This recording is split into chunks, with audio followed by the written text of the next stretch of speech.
Is it live, Nika? Okay, so I guess we can get started. So, hello everyone. Welcome to this tutorial on memory-centric computing. So, my name is Geraldo. We are going to start a little bit after 9 because we have quite a busy schedule and this morning. So, who I am? So, I'm a PhD student at the Safari Research Group in ETH Zurich. My advisor is Professor Onur Mutlu. And I've been working on this topic of memory-centric computing since my master's in 2016, quite nearby. Actually, my master was in Rio Grande do Sul, in Brazil. And if you ever find yourself interested in one of the topics that I'm going to talk about here, feel free to contact me over email. I'll be glad to chat about it later on. So I'm doing research recently, or I've been doing research on many aspects of computer architecture, including of course, memory-centric computing systems, but also security and reliability, which is something that I'm going to briefly mention during this talk. So this is the agenda for this tutorial. So first, I'm going to give a brief introduction on memory-centric computing systems. Then we are going to have an invited talk by Professor Minso Hu about memory-centric computer systems for AI and beyond. Then the coffee break.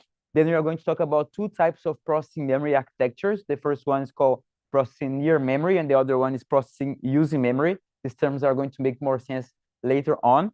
Then we are going to have another invited talk by Professor Sugata Ghosh. And then to conclude, we are going to talk a little bit about processing memory programmability and infrastructure for processing memory research, and then some closing remarks.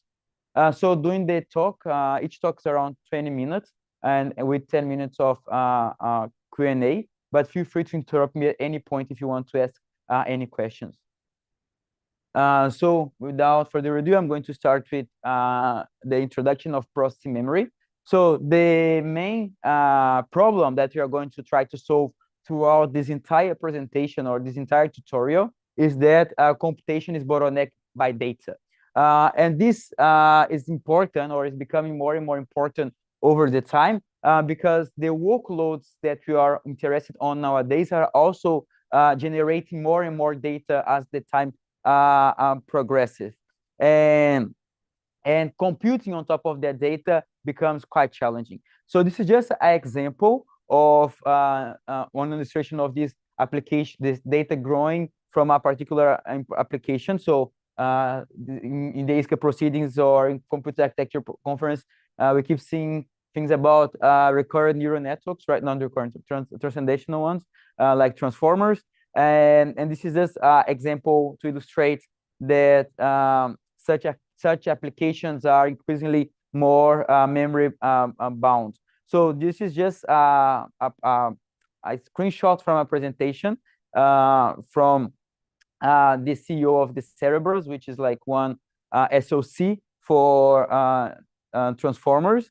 And here in the x-axis, we have the memory requirement for different models, start with BERT. And then in the y-axis, we have the training, the flops per day for training. And we can see a jump of two orders of magnitude, 4 orders of magnitude, sorry, in the memory requirements from BERT to GPT-3 in less than 2 years. So this is quite significant for a particular application. And this is not true only for neural networks. This is also true for classic applications like database applications or graph traversing and data center workloads. So the problem that this causes is that computing on top of this data generates a performance and energy bottleneck in many systems. So we did this study, for example, on Google consumer workload. So we went to Google and we were observing what happened to several of the workloads that was running on the Chromebook system. And then we saw that for these workloads, around 60% of the total system time was spent on energy consumption. And this is because of the system was moving a lot of data, even inside something simple like a edge device computing system. Just to further illustrate this with other applications. So this is, we in Safari keep working also in genomics, so DNA sequence and alignment. And we see that over the time, the size of the amount of genome sequence that we need to sequence to get some understanding about some disease or some vaccine keeps increasing also over the years. So over there as well, data is becoming a main system and performance bottleneck. So why does it happen? Why this data creates a bottleneck into today's systems? And it's not only because of the volume of the data, but it's also because of the way that we design systems to handle data. So we are used to design systems following the von Neumann model, where the system is divided into three main components, right? We have the computation engine, we have the communication, and we have the storage and the memory itself. And this model have been successful for many, many, many years, but it creates a clear separation between the portions of the system that does the computation and the portions of the system that does the storage and the memory data. And as a result, we have systems that are quite unbalanced. So this is just an example of a die of a processor that's quite old, actually. And everything here in green is designed either to move data or to store data. And the portions of reds are the portions of the chip that is designed for computing itself. And then you can see there is the majority of the chip itself is designed only to move data or to store data. And few portions of the area of the chip is designed for computation itself. And still that system is bottlenecked by memory. So this is true also for more modern CPU systems. So this is a AMD processor from 2022. And again, everything here in green is designed for storing memory or moving memory around. And the peripherals of the chip is actually the portions that is stored is going to do computation. Just to illustrate further down with more modern systems, this is a AMD system with a 3D level cache. So we are not just making the problem worse horizontally, you're also making this imbalancing vertically on the systems. And people have been trying to mitigate this problem with more traditional approaches, as for example, deeper cache hierarchy. So we have this IBM Power 10 processor from 2010, which has a less level cache of 120 megabytes of size of L3, which is quite large. But even so, that is not enough to mitigate such data requirements that modern applications are posing. And just to finish up this part with a more modern system. So this is the Apple M1 chip.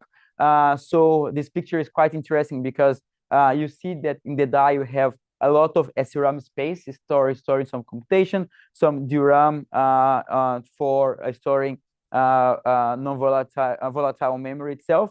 And there is a black part of the chip, which is in the peripherals here, that is not shown, that is just for storage. So you can actually see that the computation part of this M1 chip is so small that does not show up here in this die here. It does not mean that the chip is not powerful. The chip is quite powerful. It's just that the von Neumann architecture leads us to design chips where we need to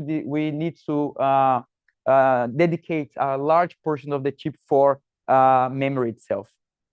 And this is the work that I was mentioning before. That we saw that 62% of the total system energy for Google consumer workloads are spent on data movement. And if you look at accelerators, because now I'm keep talking about regular CPU system, but if you look at Taylor accelerators like the Google Edge CPU accelerator, we also saw that we did some analysis over it, and we saw that more than 90% of their system energy consumption is spent on data movement for large machine learning models.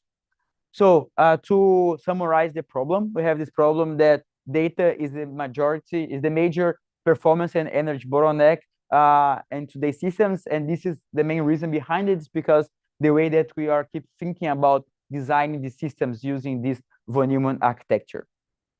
So to put in a sentence, the main problem that we are trying to solve on processing memory is that we are doing computation too far away from the memory. So the computation is done on the processor side, and we have, for example, levels of storage or disaggregated memory connected to a network, and we need to move all of this data to these interconnects to process the data beforehand.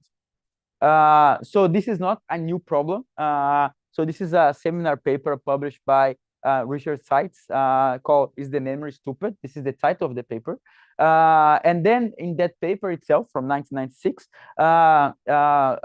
Seitz already talks about this imbalance between the speed where computation was being improving over the decades and the amount of pins that we are being able to put on the memory side itself. And then he concludes that over some times, the memory subsystem would be this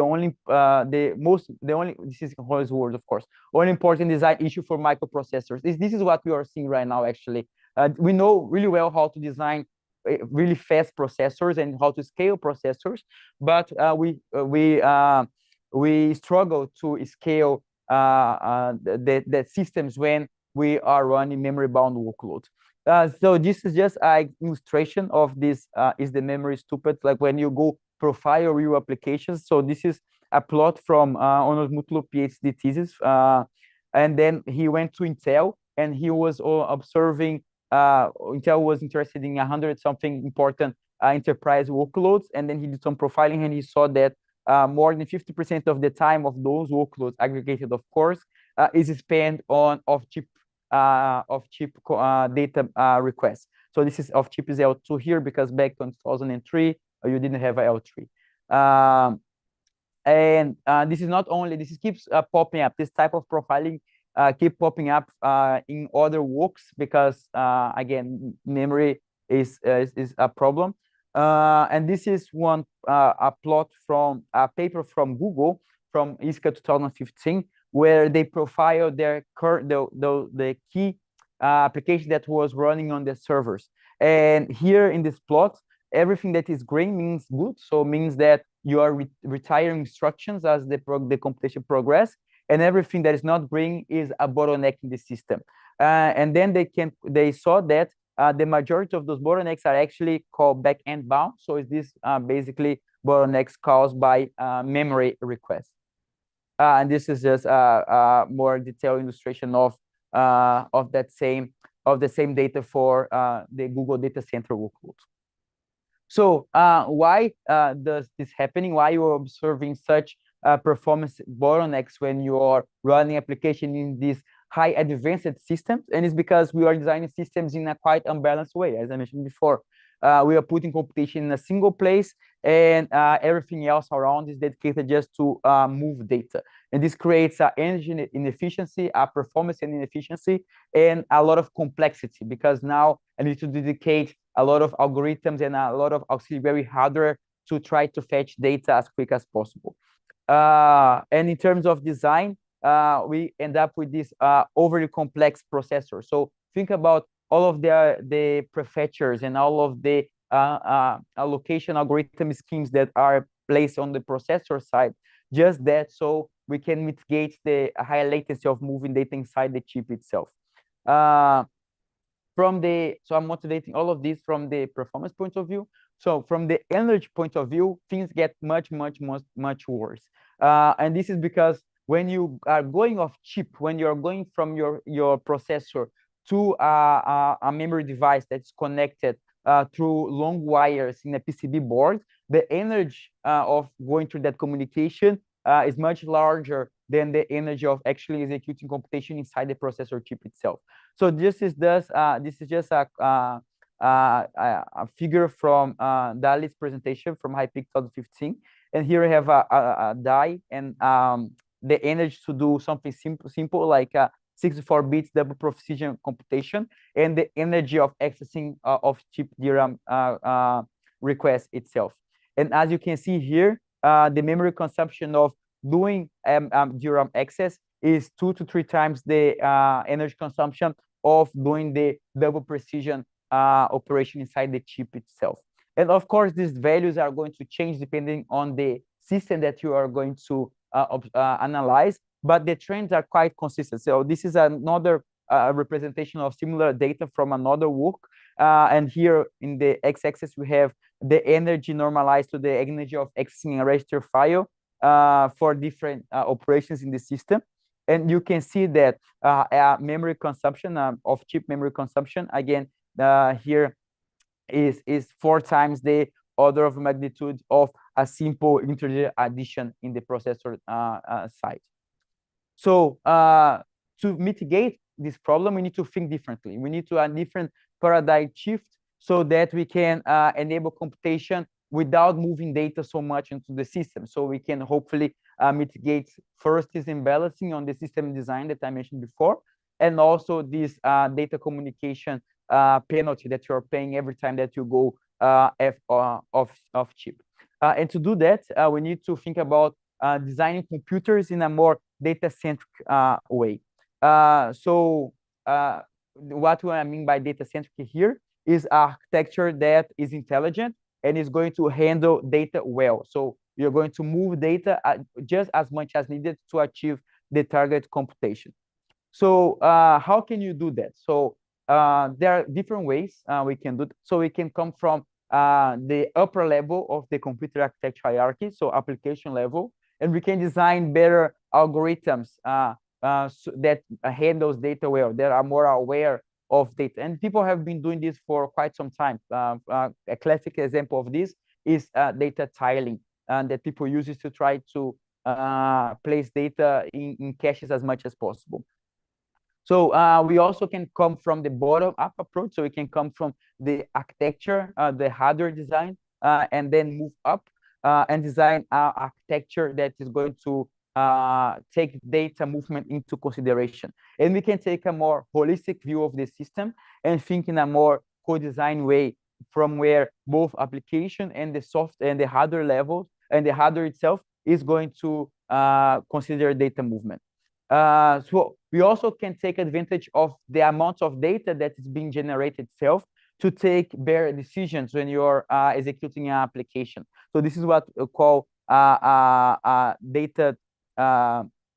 data-driven application. So think about when you are traversing a graph, for example, right?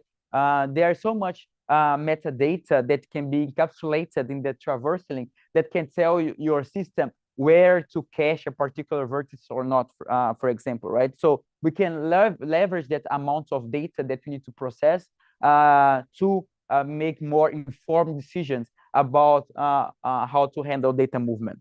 And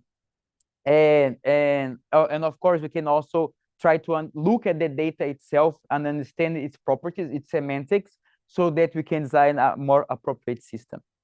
So what we have today and versus what we are going to want to have in the system. So today we have what is called a processor-centric architecture, where it abides by this von Neumann model where computation is performed far away from the memory. And we are going to look forward in a more data-centric architecture. We are going to slowly break down that model as we progress in the design of the system.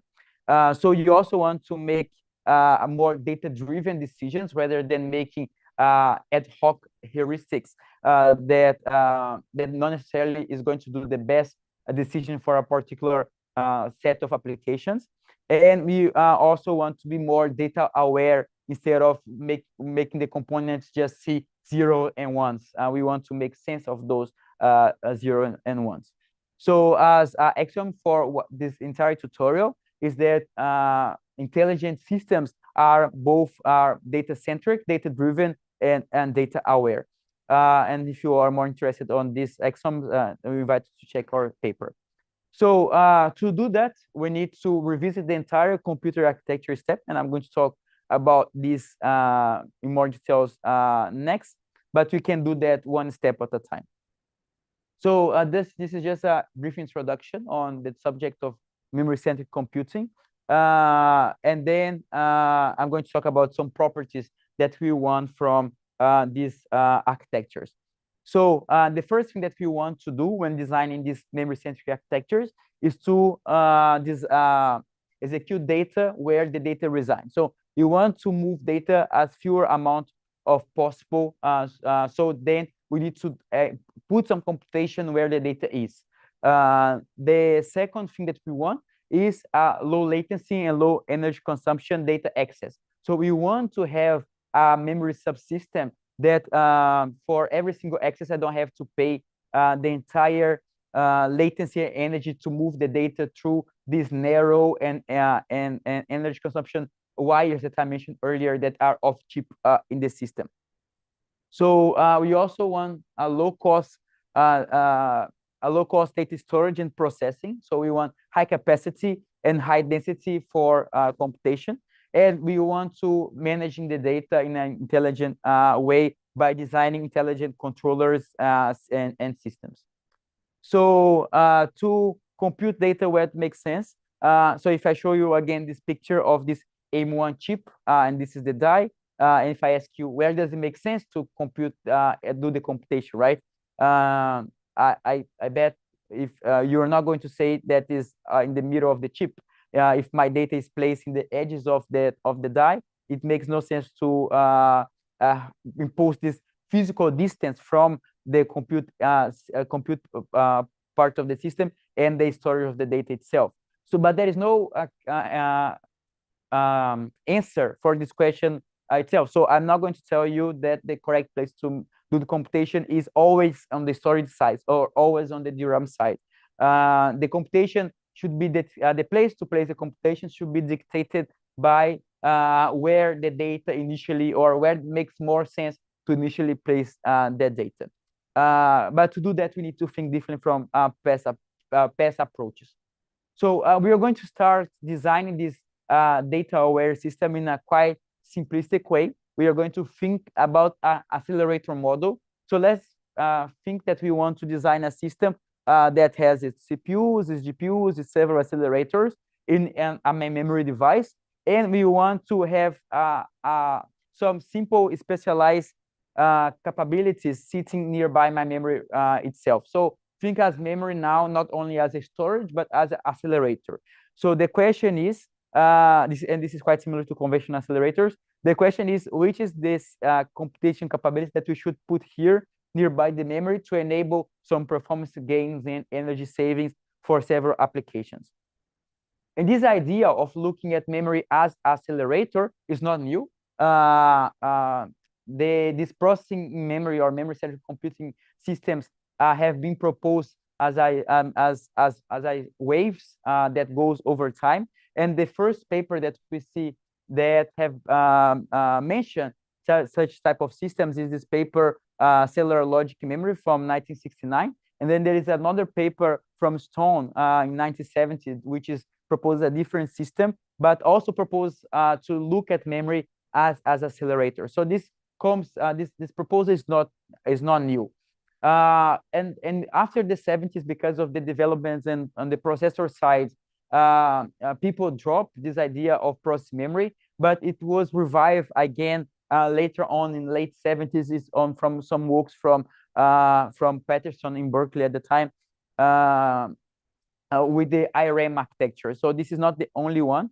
There was other works from other companies like IBM, for example, this looking at process memory again in the 70s. But again, that wave died a little bit and came back over the 2000s and 10s after the development of some new memory technologies like 3D stack systems.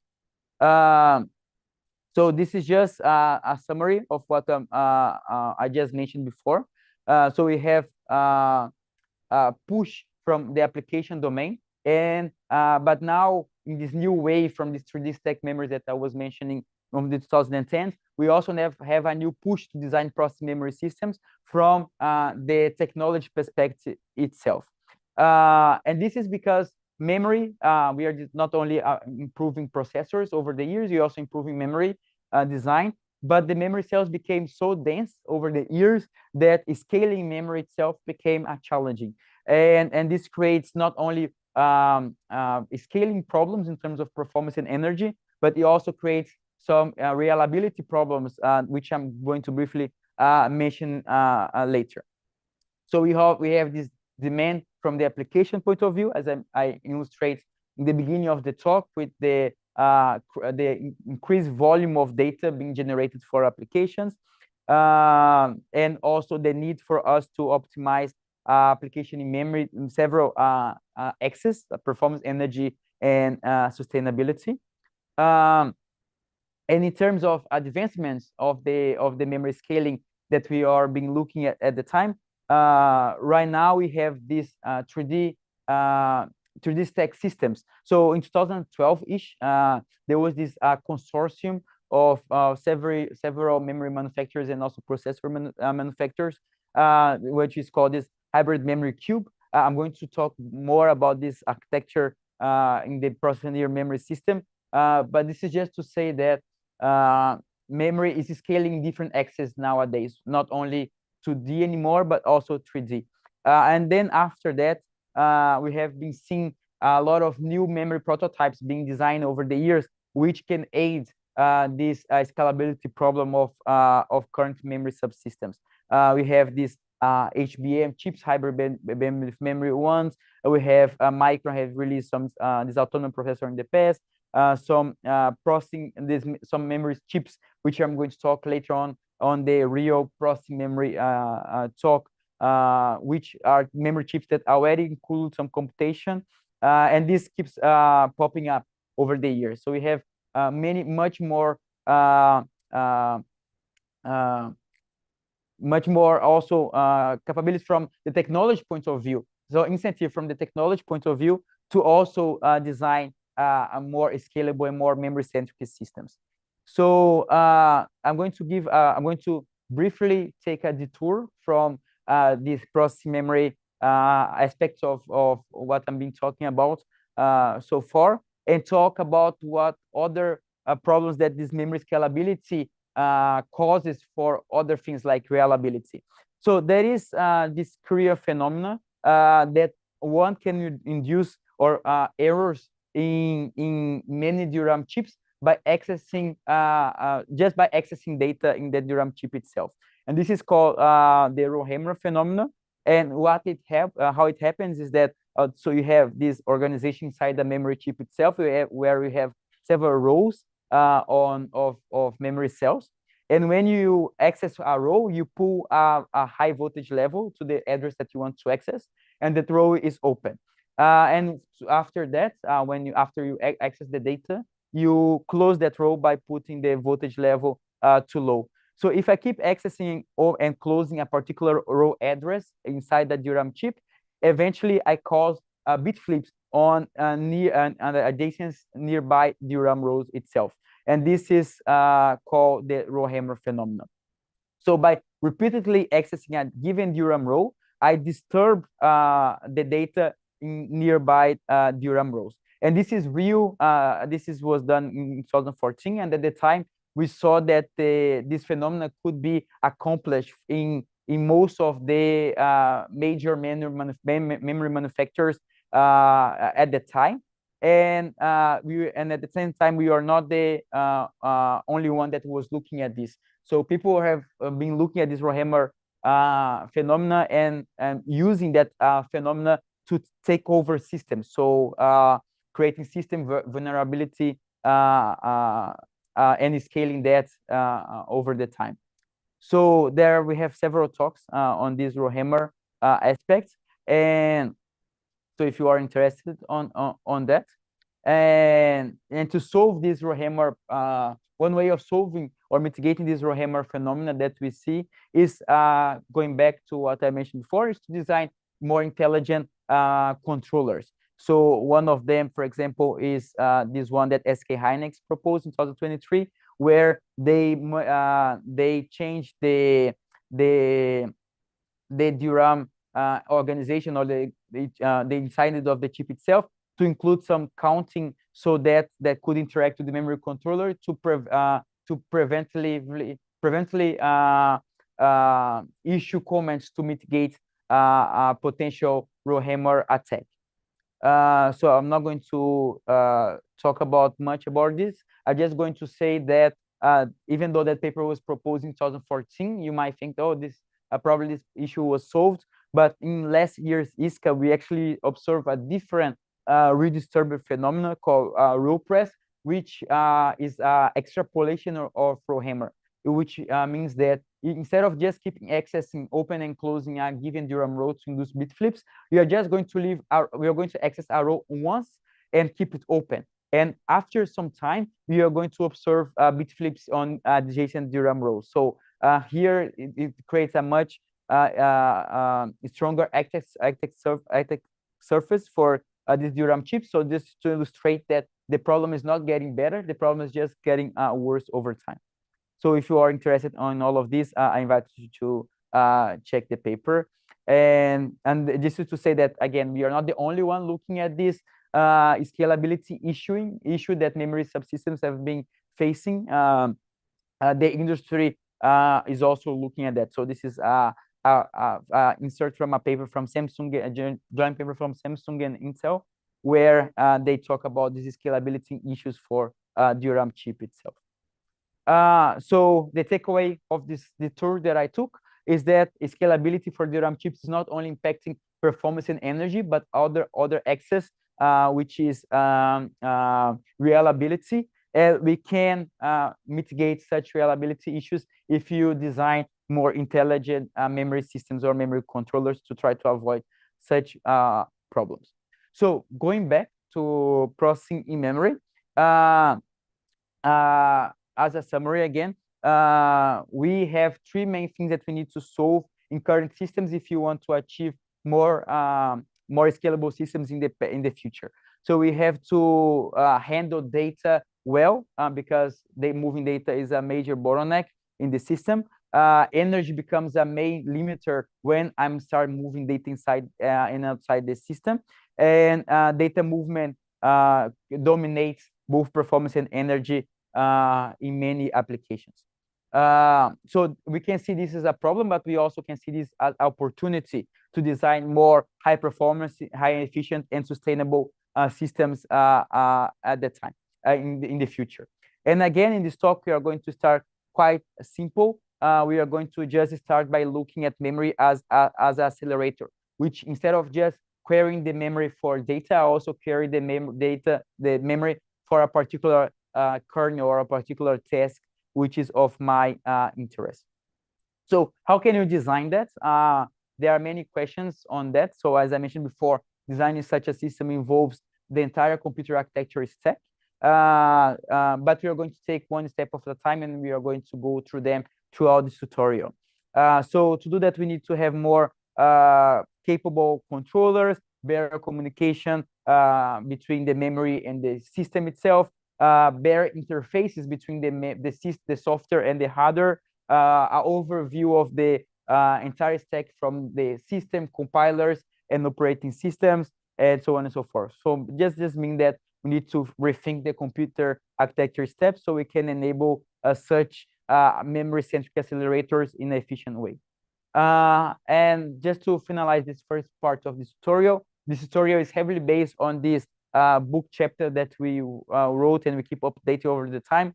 It's called A Modern Primal Processing Memory. So if you are interested on processing memory as a field, I strongly suggest you to check it out. And just as a taxonomy that we are going to use later on throughout this tutorial is that we are going to differentiate two types of processing memory or memory-centric computing systems. The first one called processing near memory, and the second one called processing using memory.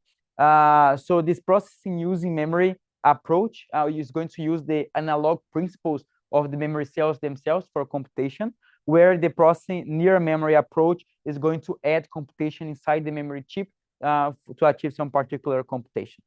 And we are going to elaborate this later on throughout this tutorial. So this concludes the introduction. Sorry, I went a little bit fast, but I don't know if there is any question so far.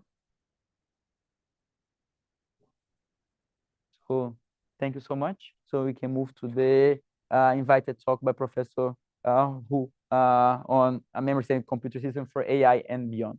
So thank you so much. And let me check if he is over Zoom.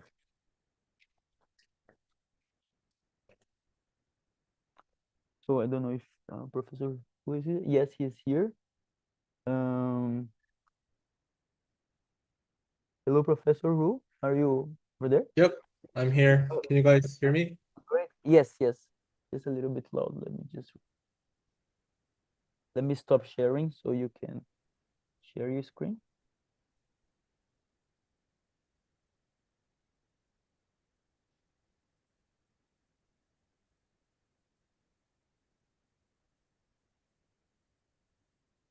Hey, so I shared mine. Are you guys able to see the screen okay?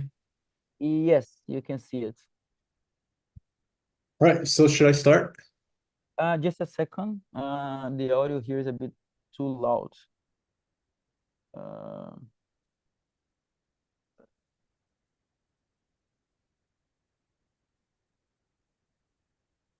So why this? Let's move this there. Just a second. Let me stop this.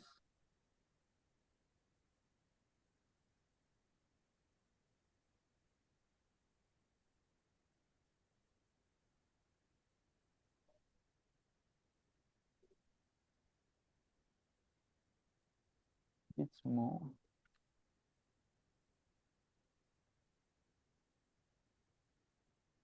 Okay, I think you're all set. Can you see over Zoom? Okay, should I go? Yes.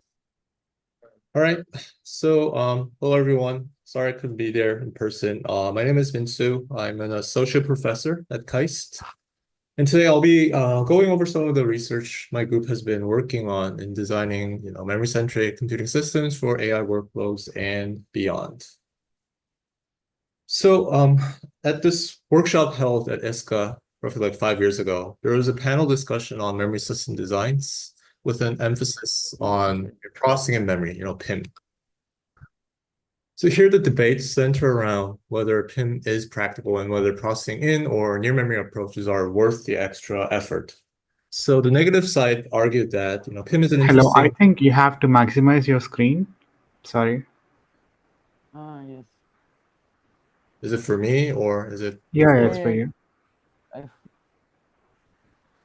So mine isn't maximized. I think it's just over Zoom. The aspect ratio over YouTube is a bit funky. It's like vertically, but for us here in ISCA is okay. So I think it's fine. Okay, so let me proceed. So yeah, so the negative side argued that PIM is interesting, but enabling PIM requires intrusive changes through the system. So despite the set of operations and applications that can benefit from it, is sort of limited. The proponent side, the other hand, argued that despite its high design complexity, no new paradigm or technology is easy to adopt to begin with, and given the tremendous amount of data movement bottleneck that we're facing right now, it's perhaps the only viable approach that's left to explore. So at the end, the panels, both parties sort of reached a consensus that for PIM to materialize into real world productization, you basically need a killer application and use case that justifies PIM's real world adoption. So around the time that I was attending this workshop, I was an assistant professor. I wanted to choose like a good research topic and everything. So me and my students, we were trying to, we mostly work on like AI systems design. So we tried to find a good AI workload that might benefit from processing memory. So, as you probably already know, deep neural networks, DNNs, have become the bread and butter in revolutionizing, AI research, right? And a key property of these DNNs is that they're extremely compute intensive. So we've seen a lot of processor architectures focusing on accelerating, DNNs, achieving, high efficiencies and everything. Oops. But unlike these compute-intensive DNNs, what our group sort of uncovered was that a lot of the commercially successful, user-facing internet services employ these so-called, recommendation models to power, ad recommendation or e-commerce applications. And these recommendation models are powered by AI algorithms, which employ these things called embedding layers, in addition to the dense DNNs that we just talked about. And the reason why this embedding layers are interesting is because they're extremely memory intensive with highly sparse memory access patterns. So conventional compute optimized AI accelerators like NVIDIA GPUs or Google TPUs alone are ineffective in accelerating these recommendation models end to end. So overall, these AI-based recommender systems seems to fit the bill, right? It is one of the most widely deployed and commercially successful algorithm adopted by major hyperscalers like Google, Facebook, Amazon, and so forth. And B, the sparse, memory-intensive memory embedding layers employed in recommender systems are one of the most significant performance bottleneck, not the DNN layers. Which allows PIM to be a potential candidate for accelerating this very critical system-wide bottleneck. So a quick 30-second intro on why these embedding layers cause such a high performance bottleneck. Let's take a look at how AI-based recommender models are structured and what are the procedures undertaken to train and deploy these neural algorithms. As you can see in this slide, recommender systems can probably be partitioned into two parts. The front end consists of the sparse embedding layers, and the back end consists of the dense DNN layers. And a distinguishing aspect of this embedding layers is that the model size of the embedding tables are in the order of several hundreds to thousands of gigabytes, way beyond the physical memory capacity available in GPUs, high bandwidth memory. And another important property of embedding layers is that the compute intensity of these algorithms are very low, exhibiting high memory bandwidth limited behavior. And this is because embedding layers involve highly sparse and irregular vector gather operation over this very large embedding table, followed by embedding vector reduction, which also exhibits very low compute to memory ratio, exhibiting low locality. So overall, because of their high memory capacity and bandwidth constraints, embedding layers cause a new system-level bottleneck for both training and inference of these AI recommender systems. And given this memory-limited characteristics of these embedding layers, our group proposed a memory-centric AI system that tries to address the challenges that I just outlined at various levels in the hardware-software stack. And what we did was, we presented a near memory processing-based solution. And the key to our approach is to augment the buffer device within the DIMM module with a lightweight near memory processing core, tuned and specialized for conducting vector gathers followed by vector reduction operations. We call these tensor DIMMs, and because the near memory processing unit that conducts gathers and reductions are all stationed locally within the DIMM module, the throughput intensive embedding layers can entirely be conducted locally within the DIMM device. And unlike conventional processor-centric systems whose effective throughput of conducting these embedding operations, they get bottlenecked by the interface between the processor and the memory interface, right? And unlike those approaches, TensorDIMM can improve the performance of embedding operations proportional to the number of DIMMs and ranks that are provisioned within the overall system. So utilizing these tensor DIMM as basic building blocks, our final proposition in this work was to aggregate multiples of these tensor DIMMs as a pooled memory architecture, which allows several hundreds to thousands of terabytes, thousands of gigabytes of embedding tables to be stationed entirely within the pooled memory node. And the pooled memory architecture, augmented with our near memory processing units, is integrated inside a high bandwidth system interconnection fabric. If we were to assume a GPU-based AI system, our vision back then was that these pool of PIM augmented memory-centric nodes can be integrated, interface with NVLink switches. Or, if you can imagine the same set of, memory-centric nodes being integrated inside the CXL fabric as well. If we were to assume CPUs or accelerators for AI are used to accelerate the events. So this, all this sounds like great, right? Because, we found this application that is like super important and relevant, even from an industrial standpoint. And that application has a critical performance bottleneck that can effectively be accelerated using PIM-style solutions.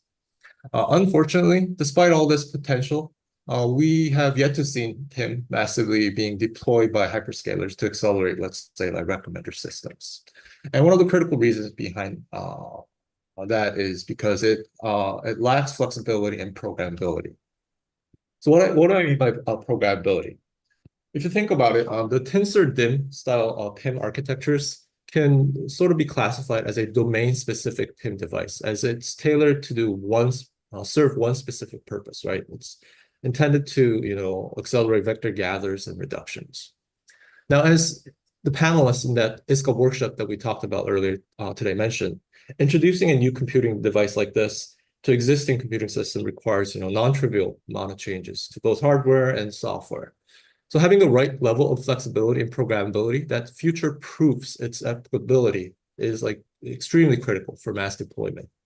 As you can see in this slide, which I extracted out from a paper that was published by Facebook, describing their AI inference accelerator architecture, they have this discussion section that describes some of the alternative design points that they've considered when designing their AI accelerator, one of which was, PIM, processing in memory. And as you can see here, they've considered applying PIM to their workloads, but lack of programmability of domain-specific PIM, like tensor-DIMM, was one of the biggest hurdles in its deployment.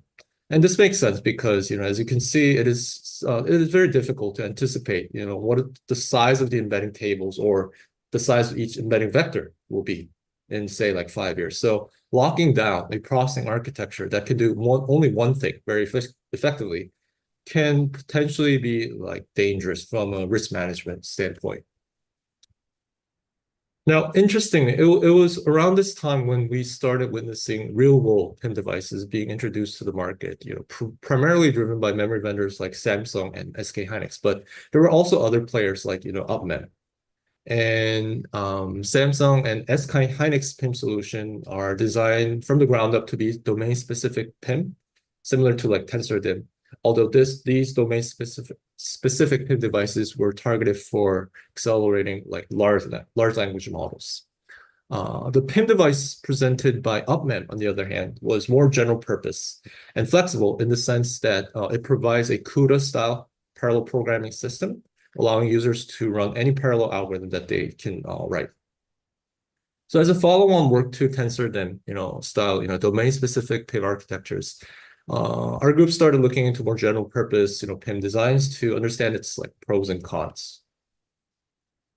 So as a first step to this research direction on exploring general purpose PIM architectures, we started developing, like any computer architect will do, we started developing a simulator that targets UpMem PIM devices, which we call UPimulator. A key feature of this simulator is that it can use application and library source code written in UpMem C coding semantics as is. And the reason why this was possible is because we utilize the UpMem PIM's open source compiler, which is based on LLVM, and this compiler generates assembly codes that is written in UpMem's own ISA, tailored for PIM, of course. And by utilizing this compiler generated assembly codes, the front end of UPimulator conducts, the lexical, syntax analysis to construct the AST abstract syntax tree, and then the linker that we design figures out how the application binary should be linked with the UpMem, binary, UpMem libraries. And the linker assembler generates the binary files in a format that is mapped over, the various memory address spaces defined within UpMem's, programming system, as well as this programming model, as well as this memory model. And one which the backend of UPimulator, the cycle level performance model, understands and execute on a cycle-by-cycle basis. And this backend of the PIM emulator is model based on the DPU microarchitecture openly, discussed by Ottman. And we verified its functional correctness used over real hardware PIM system using the PRIM benchmark suite, which, by the way, was open sourced by Onur's group here at ETH Zurich. So with our UPIM emulator in place, we now have this foundation for computer architects to explore general purpose PIM architectures. So before I deep dive into some of these studies that we've conducted using PIM emulator, let us briefly review Ottman PIM's hardware and software to make sure we're on the same page. So Ottman PIM is integrated into the front-side memory bus of Intel Xeon CPUs in a DIMM form factor. And like conventional DIMM modules, Ottman PIM has 8 chips, each of which has 8 DRAM processing units, which is called like DPUs. The DPU has all the necessary interface that allows them to talk with both the host CPU as well as the DDR4-based DRAM banks. And inside the DPU, there's the register file, an SRAM-based scratchpad to exploit data locality, and the DRAM bank itself, which the DPU directly communicates using a DMA engine. And because the overall Ottman PIM system can have multiple ranks and like channels, overall, it can have like thousands of DPUs amounting to terabytes, tera operation amount of like computational throughput with roughly like 2.5 terabyte per second amount of memory bandwidth. The DPU itself is an in-order 14-stage scalar pipeline processor based on a RISC ISA. It doesn't have any vector processing units, nor does it have any fancy branch predictors or like prefetchers. Meaning it doesn't rely on instruction level parallelism or data level parallelism to read performance. Rather, the DPU is designed to concurrently execute up to 24 threads in a fine-grained SMT-like fashion, leveraging thread level parallelism instead to maximize performance. Also, the IRAM shown is the instruction. You can think of it as an instruction cache, and the WRAM refers to the scratchpad memory. And each DPU can leverage the scratchpad to cache data with high locality from the DRAM banks, which is called MRAM. So that was a brief overview of the Ottman PIM hardware. Let's move on to its programming model. So Ottman's programming model is similar to today's CUDA. First, it is based on an SPMD style programming model where you mostly write just a single PIM kernel that'll be executed by multiple DPUs. And second, the programming model follows the coprocessor model, where the CPU offloads the memory-intensive task to the DPU. And so, for instance, the host splits the input data across multiple DPUs and launches the PIM kernel for execution. And once the PIM kernel execution is finalized, the host gathers the output results from thousands of DPUs back into the CPU's memory, deriving the final output data. So with that, we talked about what Ottman PIM, and its DPU microarchitecture looks like, and how their program model looks like to execute the PIM kernels. Let's now move on to our discussion on how we utilize the UPIM emulator to explore some key architectural support that current Ottman PIM lacks, and what we believe future general-purpose PIM devices could employ to evolve into more versatile computing device. So today's commercial PIM processors, whether it be Ottman PIM or other domain-specific PIM coming from like Samsung or SK Hynix, they all employ a simple in-order pipeline without any sophisticated microarchitectures that reaps out ILP for higher performance. So such a relatively wimpy PIM processor design point leaves significant performance left on the table when running PIM workloads, because conventionally memory-bound workloads now sort of transform into a compute-bound workload when executed with PIM. What I mean by that is, if you look at this figure, we show the compute and memory bandwidth utilization when running the PIM benchmark. Here, the x-axis shows the benchmark names. The numbers 1, 4, 16 represents the number of threads that are concurrently running within the DPU. And the left and right axis represents the compute and memory utilization, respectively. As you can see, the compute utilization, showed in red lines, is generally higher than the memory utilization, except for a couple of still memory-bound workloads. And while PIM-suitable applications are generally memory bound on conventional hardware like CPUs when they run on PIM, which has like ample memory bandwidth, but a relatively slower processor architecture, the application starts to become more compute bound. So coming back to this slide, while the design constraints imposed upon current PIM cores resulted in a wimpy core microarchitecture, future PIM architectures that has more flexibility in high area, power, like thermal budget, can consider relatively more aggressive performance-oriented design points with higher operating frequency or more advanced IOP enhancing microarchitecture designs. So one of the case studies that we conducted using UP emulators to see how much performance can be reaped out by augmenting UpMem-PIM, vanilla UpMem-PIM architecture with IOP enhancements. So in this figure, the leftmost base design point is the vanilla UpMem-PIM architecture as is, and we incrementally added more advanced microarchitectural techniques as we move from left to right. So first, we incrementally added advanced data forwarding solutions to better handle like pipeline hazards, which, by the way, does not exist under the baseline UpMem-PIM processor. The green color bars represent higher register file bandwidth to reduce structural hazard at the register file, and the blue color data points represent augmenting the previous design with a two-way superscalar, and finally, the violet color represents a 2x higher DPU operating frequency. So not surprisingly, for heavily compute-bound workloads, which represents a significant chunk of the PRIM benchmark suites, they see significant performance improvements with the previously mentioned IOP-enhanced PIM architectures. So those set of benchmarks are represented in like green and red. And not surprisingly, for those workloads that are still memory bound, see like minor improvements because by definition, they're like memory bound, right? But overall, many data intensive workloads exhibit a compute bound behavior when executed with PIM. And we believe that enhancing PIM's computational throughput with these sort of like, ILP enhancements will likely become more important in future PIM designs. Okay, moving on, another feature we believe will be important in future PIM is the support for multi-tenancy.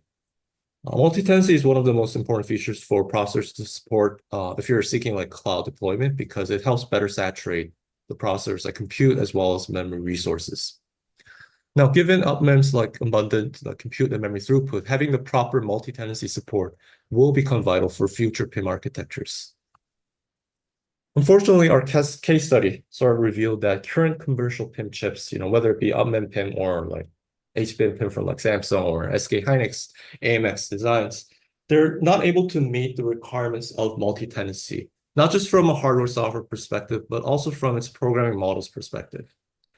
Due to timing constraints, let us just focus our attention on two important conditions to be met for multi-tenancy. First, co-located workloads seeking multi-tenant execution should be securely executed without interfering with each other, right? So to enable such security feature, the PIM core must be able to isolate the memory address space of those co-located applications using the memory management unit's address translation capability. And practically all commercial PIM systems are designed without an MMU, as they all utilize like physical addressing as is. So co-locating multiple workloads with address space isolation is fundamentally impossible in an MMU-less PIM architecture. Because of this, another case study that we conducted using UP emulator is to add a hardware MMU to UpMem PIM and study its performance implications. And our MMU model employs a single page table walker, and the page cycle that we employed was like 4 kilobytes, back with a single level 16 entry fully associated TLB, which we utilized to translate all DRAM axes from its virtual to like physical addresses. And we measured its performance regression. And overall, an MMU added PIM experienced an average performance loss of like 0.8%, which is like reasonable. And such low performance overhead is mainly because of UpMem's scratchpad-centric memory model, where data transfers across DRAM and scratchpads are orchestrated in coarse-grade like chunks, whose size is in the order of several kilobytes, exhibiting very high spatial locality and achieving high TLB hit rates. And with this case study, we can sort of see that enhancing security guarantees of PIM with the right MMU support is practical as it incurs like reasonable performance overhead. But unfortunately, even if UpMem-PIM does have an MMU, like we just discussed, there's another significant problem that needs to be resolved. Since UpMem-PIM only supports like scratchpads, when two PIM applications are co-located and their aggregate usage exceeds the physical size of the scratchpad memory, the system like crashes with an out-of-memory error. So because of this, co-locating both of these workloads require non-trivial amount of changes to both the co-located PIM programs to make sure that the aggregate scratchpad usage fits within the physical limit, which is arguably an unacceptable requirement to enforce to end-user application developers. So in other words, co-located workloads must not be aware of the fact that they are concurrently executing, but under the current UpMem PIM's programming model, this is like a very like challenging requirement to fulfill. Supporting transparency to co-located applications is impossible to be honored under the current scratchpad-centric program model employed in UpMem PIM. And we believe, through our case study, we believe that properly supporting multi-tenant execution in PIM requires not just like scratchpads, but user-transparent cache architectures as well. Because of timing constraints, I will defer discussion on this aspect to our paper if you're interested. So to conclude today's like talk, I went over some of the activities that our group has been pursuing in designing memory-centric AI systems and how that led to our focus to sort of like pivot into more general purpose PIM design. And while our case studies uncovered some of the problems existing in general purpose PIM architectures, I think we merely scratched the surface and there's much more interesting research domains to explore, some of which I've outlined in this slide. And with our open source UPIM emulator, I hope that our community as a whole can explore this sort of like reborn, exciting new research space altogether. So that's all I prepared. Thank you for your attention.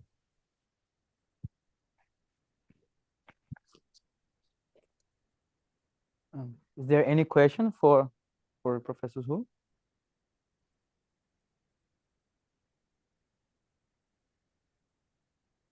So I guess I'm not going to hold you guys from the coffee break. Professor Hu, thanks so much for the great talk.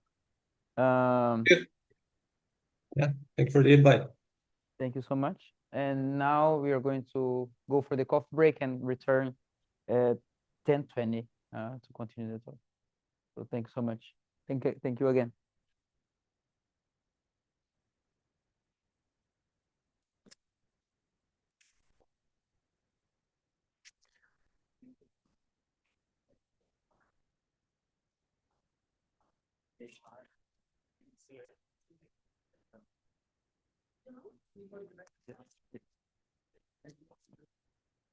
You what?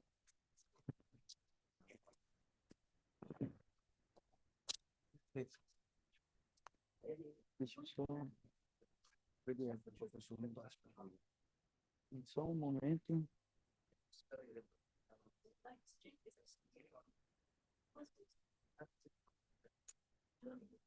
Wait.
It's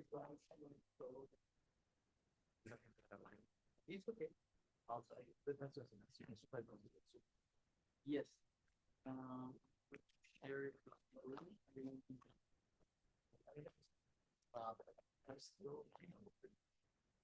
You can put sketch and then you have a password. You're using this one. Oh, you do okay. So that's what kind of different. Yes, yeah. This one was the code was a bit funky over the live stream, so we like not good. No, I just some. Thank you. Good.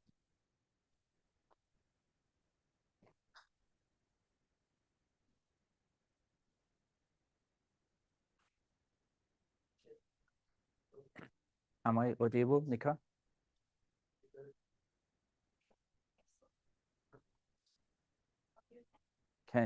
Hello, am I audible? Am I audible? Hello. Okay. Good. Okay. Okay, good morning, everyone. Welcome back from the coffee break. I'm Mohammad. I'm a senior researcher and lecturer in Professor Onur Mutlu's research group. I got my PhD from Sharif University of Technology, and I've been working with Onur since 2021. So in this lecture, I'm gonna talk about a little bit about processing near memory. I'm gonna, go through some papers relatively with more detail. Some papers just, I'm gonna flash them, the slides, but feel free to stop me whenever you want and ask questions. So this is the slide that Geraldo has shown. Basically, we have processing near memory and processing using memory. Processing near memory is basically when we put processor or processing engine closer to the memory. And that can be basically considered as different levels of memory hierarchy that we have. It can be closer to the cache levels, can be placed in the memory controller, closer to the main memory, or as well as a storage system. So basically, there are many different works that we have done in this area, like accelerating graph processing, that I'm going to present a little bit about this Tesseract work, and mobile consumer workloads, neural networks, DNA sequencing, mapping, time series analysis, databases, and so on and so forth. And we're going to see some of these papers in this talk. So basically, for graph application, you know that basically large graphs are everywhere, and it's very important to accelerate the performance of them. And in graph applications, usually the processing is memory bound. And the main reason is that we have frequent random memory accesses, as well as a little amount of computation, such that you cannot amortize the overhead of bringing data to the processor by doing computation. So it's really important to accelerate them using processing near memory paradigm. So this is a HMC that has been proposed in the past. These days, we don't have this HMC anymore, but back then it was quite useful. And I would say the insight from HMC is still has been using. So basically, in this work in Tesseract, we added some processing engine in the HMC logic layer. And these processors are connected to a network. And basically, in each core, we have basically in-order core that you can basically do some computation, as well as you have also some message queue that you can send your function or request to a remote core, such that you do the computation in that remote core. So whenever you need the data that is stored in another, let's say, memory bank or vault, so you can fetch them through this basically buffer, and you can also send a request to another to that bank to do the computation that. So yeah, we compare this Tesseract with different baselines, and we observe that basically Tesseract can provide a relatively lot of good performance as well as good energy efficiency. And if you want to learn more about this paper, it's the paper that we proposed published in ISCA 2015. So, but as I said, basically processing near memory can happen closer to different memory hierarchies. This work is actually what we have done in storage, that we use in storage processing in order to accelerate one of the important genome application. that we call this work and store. So I'm not going over the details of this application because that needs a lot of background, but essentially there are some applications in bioinformatics that you need to read a lot of small portion of DNA sequencing, like the reads, and bring them to the computation unit. And then basically you need to do some basically expensive application called approximate string matching in order to find the basically alignment, do the alignment of these reads to the reference genome that you have. So this application, basically you have computation overhead because there are many reads that you want to operate on them, as well as you have data movement overhead that you need to bring data from storage system to the main memory and then caches and then to the computation unit. So during the past, there has been a lot of effort that people try to use heuristics, accelerators, as well as some filters at the software layer to basically reduce the computation overhead of these applications. So you don't need to, basically you can improve the performance of computation using some accelerators and heuristic, as well as you can also use some filters to reduce the amount of computation. But unfortunately, still, you need to move a lot of data from storage to the computation unit. So in this work and store, we try to avoid that by filtering some reads inside the storage and basically move the only reads that they really need this expensive alignment in the computation unit. So those reads that they don't need is like exactly matching reads that basically you can realize that they are the position of them using very simple functions, using just some simple searching, exactly matching, and as well as non-matching reads that you know that those reads cannot be aligned anyway. So by adding this filter inside the storage, we can reduce a lot of data movement and improve performance and energy efficiency. We have, this is also this GenStore paper that you can take a look. We published in ASPLOS 2022. We have also another work in this area of using storage processing for bioinformatics, the work about accelerating metagenomics, MEGIS, that we present this year in ISCA in session 6A. So hopefully you can also attend that session. So we also look into some Google workloads for using PIM. This is one of the work that we try to look at Google consumer device workloads. So some applications like Google Chrome, TensorFlow, mobile video capture, video playback, and we observe that there are a lot of data movement from DRAM to caches and the CPU, and this data movement causes 62.7% of total system energy, which is a lot. And then we basically wanted to avoid this data movement, and while we have this challenge of limited area and energy budget. So, and the second key observation that we had in this work is that data, basically, all these applications, functions that we are doing, they are quite simple. So it is possible to accelerate them using processing near memory that we are usually limited by the area budget and power, and the area and power budget. So yeah, so we use some PIM core and PIM accelerator, and when we offload to PIM logic, and we observe that we can reduce energy and improve performance on average by 2.3 times and 2.2 times. Yeah, so basically these are some more analysis on this application TensorFlow mobile, that we observed that 57% of the inference energy is spent on data movement. And among that, 54 is on the data movement energy comes from these two simple application, packing, unpacking, and quantization. And basically, we try to accelerate these two functions inside the processing memory. And this is the paper if you want to learn more about this work. But we also work some other, in this area on some other applications, as well as using PIM to accelerate GPU execution. This is actually getting more important these days, that HBM GPUs are using HBM as the main GPU main memory, and HBM these days has the capability. I mean, some of them, those from Samsung, the SIMDRAM, has this basically opportunity to use PIM. So basically, using GPU and PIM together is very common today, and it's important. So this work is one of the earliest work that we have done And we basically to enabling programmer transparent near data processing in GPU systems. And we also basically accelerate GPU execution with PIM for scheduling techniques for GPU architectures.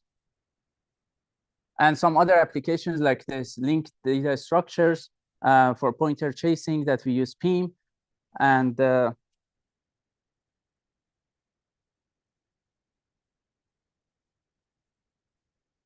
yes, and basically this work also is to use some processing engine inside the memory controller to accelerate dependent cache misses with an enhanced memory controller and continuous run ahead.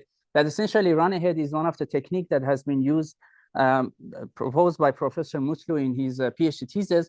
And this has been used in order to help actually processor-centric design to improve performance. But this work, we show that PIM can be also used to improve the performance of run ahead, that you can add some computation inside the memory controller to accelerate the run ahead basically request. And this is also another work that we have done for another application, like accelerating climate modeling that we propose using PIM. And for approximate string matching that I already discussed a little bit for GenStore, this is another work, GenAsm, that we use, again, PIM to accelerate this application. And SIMDRAM is an accelerating sequence to graph mapping, which is another bioinformatics application. So basically, there are different applications that you can target and basically use this paradigm to improve the performance of them.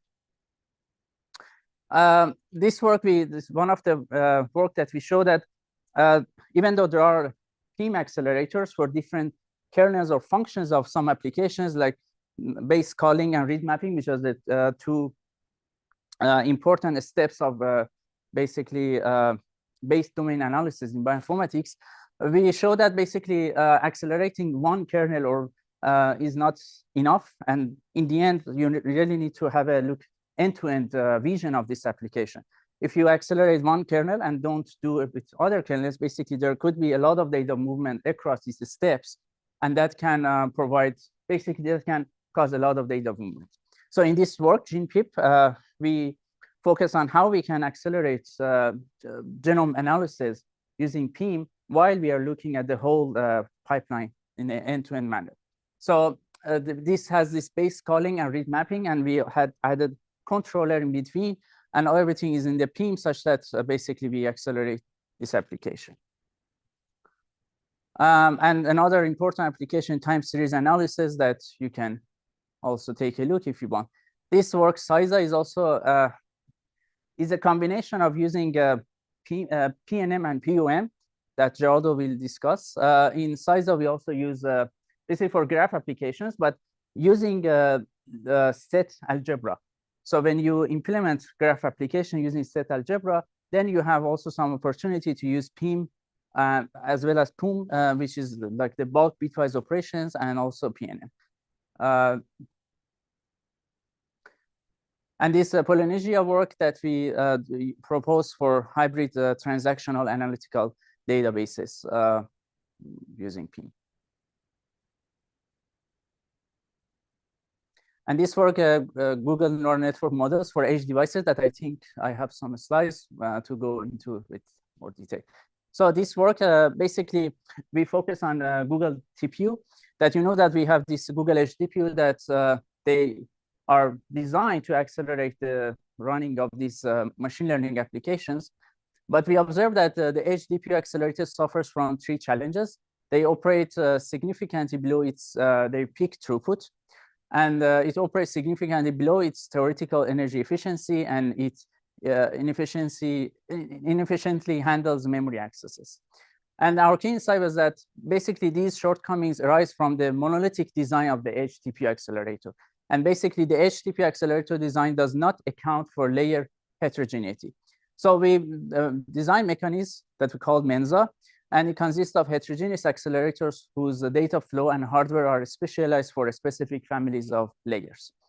And we basically observe good performance and energy improvements compared to the Edge DPU device. So basically we have some heterogeneity, like the inside one, there's significant variation in terms of layer characteristics across the different models.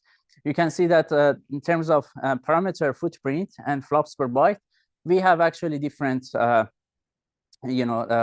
characteristics.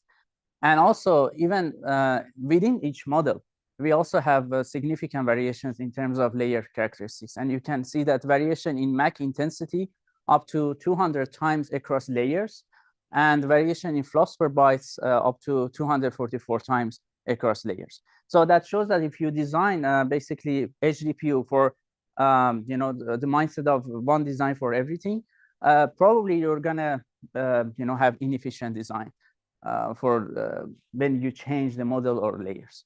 So the Mensa framework is that you have different models, and in the runtime we categorize them in different families, and then based on the family we actually use different accelerators. And the idea is quite simple, but the observation enables such design.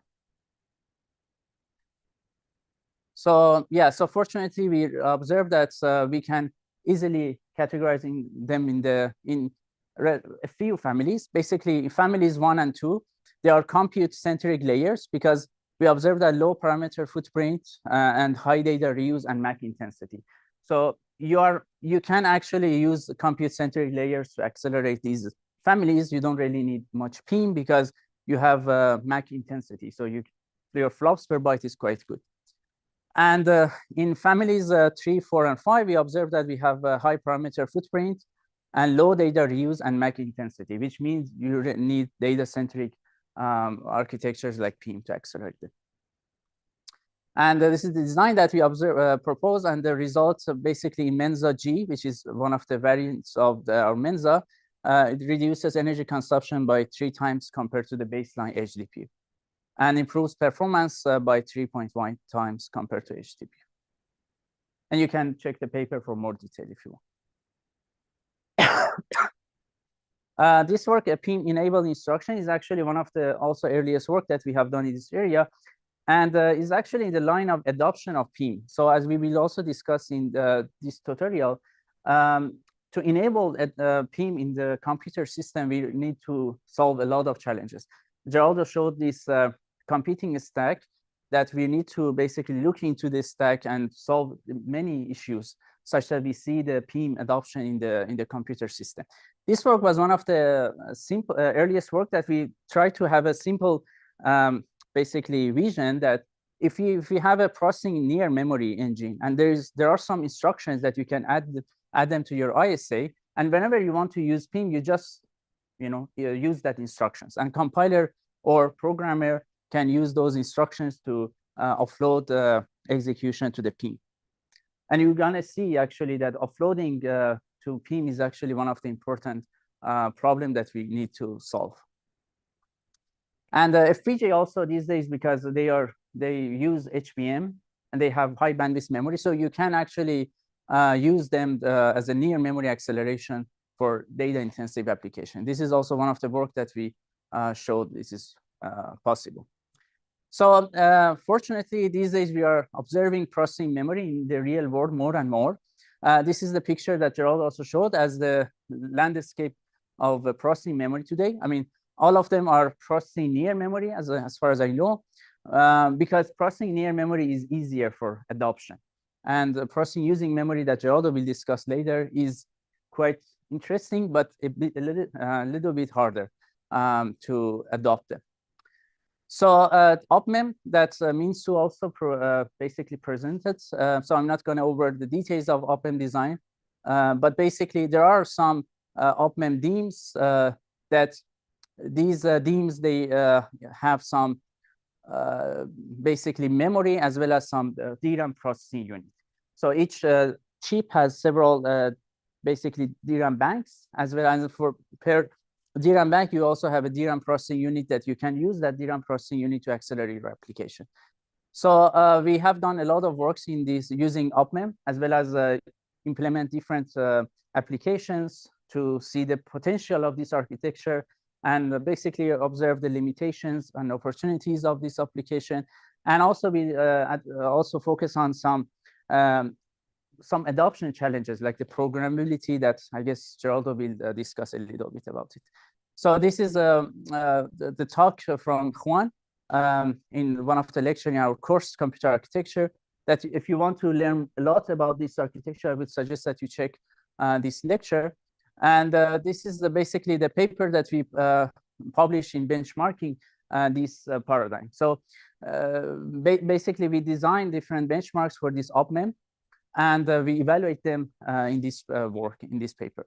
So this is the list of benchmarks that we implemented for OpMem, and this is the GitHub repository that you can check for the applications. And as I said, we have done a lot of work in this area using OpMem. So this is also this using machine learning training using real processing memory, like this OpMem specifically in this work, and that you can also take a look. So we look into some of these OpMem, training applications. So we need to basically optimize data representation, the fixed point, quantization, and hybrid precision. These are the optimization that we have used to implement machine learning training in this OpMem design. We also use lookup tables to implement complex functions, which is we have also done a work in using LUT Pluto that probably Geraldo will also discuss a little bit about that. So, and then we observe that we get large speed up, like 2.8 times to 27 times versus CPU, and 1.3 times, 3.2 times versus GPU. We have done also another work, and this work we basically focus on relatively simplistic training models, like, but we have done also some work on distributed training algorithms. That this work is going to appear in PACT 2024, I believe, or 5, maybe 5.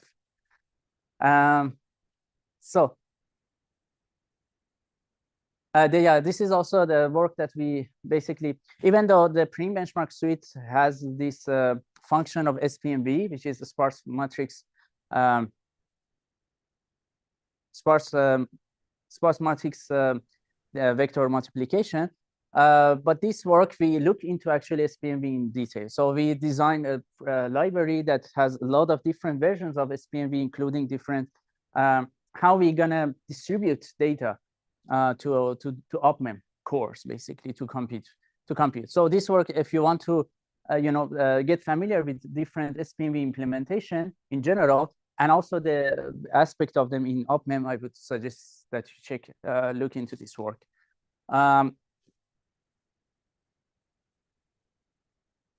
We also take a look into using OpMem for alignment, like the bioinformatics applications, like the sequence alignment on real PIM system. And we designed this basically framework that we call them alignment in memory. That basically, this framework is a PIM framework that supports multiple alignment algorithms that basically all of them are implemented on OpMem, the first year PIM system. And we show substantial speed up over both CPU and GPU.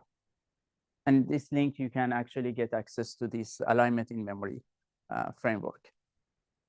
But this is not only OpMem that is working on this area. OpMem is the first real-world PIM, but Samsung also in 2021, they showed this architecture SIMDRAM, which is based on HBM2, that essentially some layers of this HBM2 is allocated. They have a possibility of doing some computation. So they added some simple programmable computing unit block, PCU, close to DRAM banks in the HBM2 architecture, that they can actually do some simple operations essentially for machine learning. As you can see, the functions that you have is just addition, multiplication, MAC, MAD, and some movement and some jump operation. So it's actually designed for accelerating neural networks and machine learning applications. But they also have worked more and more in this area. This is they're designed for generative AI. So the main target was the transformer decoders using ChatGPT and GPT-3, for example, that basically essentially is a combination of compute bound step and memory bound step. So in the memory bound step, most of the execution time is spent on the memory copy, from the host CPU memory to the CPU memory. So this GEM-V portion can be 60 to 80% of total generation latency, which is the target of PIM and PNM because it's the memory bound kernel. And you can see the profiling results from this figure as well. So they basically use this AMD GPU fabricated with HBM PIM. So it's a combination of using PIM as well as GPU to accelerate this application. And they observe good performance improvement compared to the baseline. And yeah, Samsung has, as I said, has been working on this area more and more. So this work, they use a PIM for on-device generative AI using LPDDR PIM, which is the focus is more to reduce the power consumption and improve the battery life for these edge devices. And basically, they observe good performance and energy reduction for GPT-2. And this design for CXL PNM, we know that larger scale, large language models are often capacity bound. So it's important to, this CXL area that you can actually build a large, relatively large memory. It's important to use them. But now that we have this CXL area, we can also use them to do some processing near memory. So they can add the processing near memory inside the controller of CXL as well as on device memory. So the figure on the bottom shows that how they can use a PNM adding to the device memory of CXL architecture. And they have basically different design that they can offer 4.4 times higher energy efficiency and 53% higher throughput than multiple GPUs. This is also a proposal from Samsung again in 2021, AXDEAM, that is for deep learning recommendation systems that basically you can have some DEAMs with some processing near memory capability that you can use. SK Hynix also proposed this architecture, AIM, in 2022, that essentially in each memory bank, you have this processing unit, and each processing unit, you have some bunch of multiplication and addition that you can use them to accelerate some machine learning applications. Alibaba also works on this architecture, like PNM architectures in 2022. This is the design for them that they use hybrid bonding, which is a relatively new integration technology that you can bond the two different layers of design with high bandwidth connections. So by evolving this integration technology, you can actually enable more and more PIM architectures. So I think this is the last slide of this part. So PNM is, as I said, is interesting, but also important to cover because it's easy to adopt. And that's why many industry actually have been working on that. But the second talk will be about POM, processing using memory, which is, in my opinion, is much more fascinating and exciting, but it's also very hard to adopt. So now I will stop and take any questions.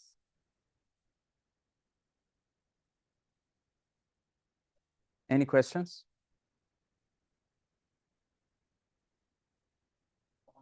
Okay. Was 4 actually. Thanks. I think it was total 24 actually. Expect because in September. Thank you. Great job, Mohammad.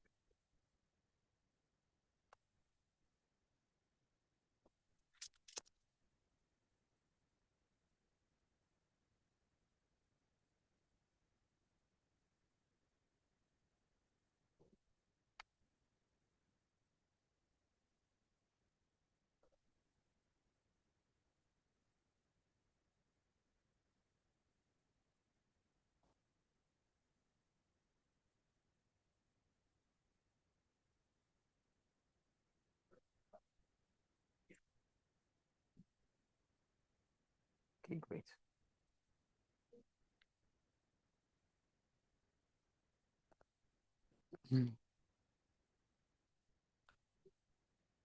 Okay, so now you're going to shift gears a little bit from processing near memory, and I'm going to talk about processing using memory architectures, which are actually my favorite because my PhD thesis is about this.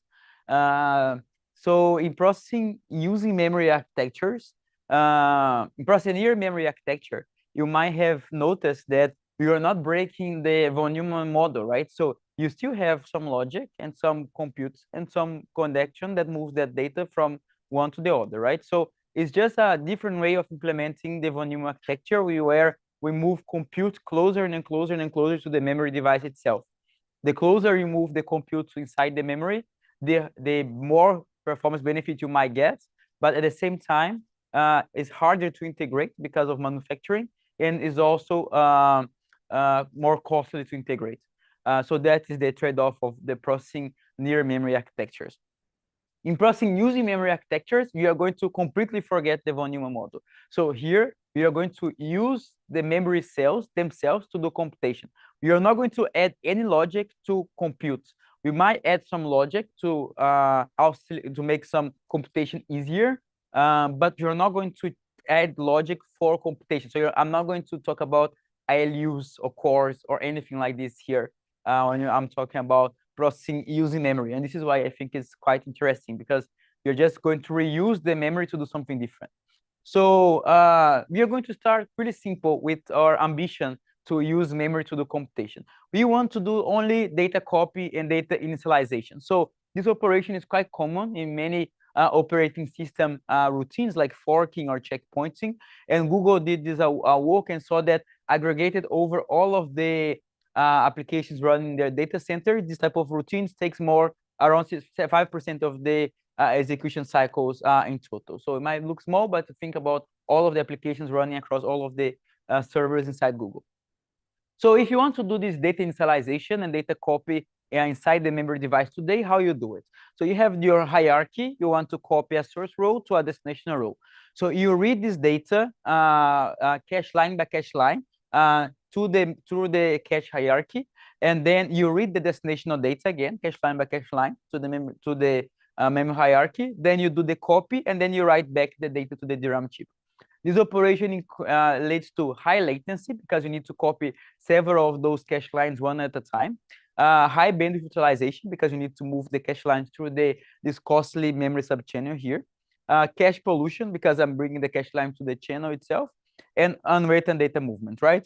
And this operation itself, if you want to copy one row to another, it takes around 1046 nanoseconds and 3.6 microjoules via DMA engine, which is actually optimization. So what we actually want, so what's the easiest way of doing that? Is actually just tell my memory copy source address A to destination address B, and that's done. And is this possible to do in today's chips? I'm going to tell you next. But if you can do that, you can incur low latency because you're not working at granularity of cache lines. You're not moving data through the off-chip link and throughout the memory hierarchy. Low bandwidth utilization for the same reasons. No cache pollution because you don't bring anything to the cache, and no unweighted data movement. So if you can do that, you go from this 1096 nanojoules to 90 nanoseconds and 3.6 microjoules to 0.04 microjoules. So in terms of energy, so it significantly improves both performance and energy if you can do that computation inside the memory itself. But for us to be able to do that, I need to bore you a little bit with some DRAM background, because that is going to be quite important to understand how this is going to operate. So inside the DRAM model, this is a DRAM model that you might buy. There are several DRAM chips. Inside the DRAM chip, there are several DRAM banks. And the DRAM bank is constituted of several subarrays, which are 2D arrays of DRAM cells, where rows are connected through a word line and columns are connected through bit line. So bit line shares something called a sense amplifier, which is going to be used to read the data from the cell down to a CMOS readable value. And a collection of sense amplifiers is called a row buffer. And the DRAM cell itself is composed of a storage capacitor, which is going to store data in forms of charge, and an access transistor.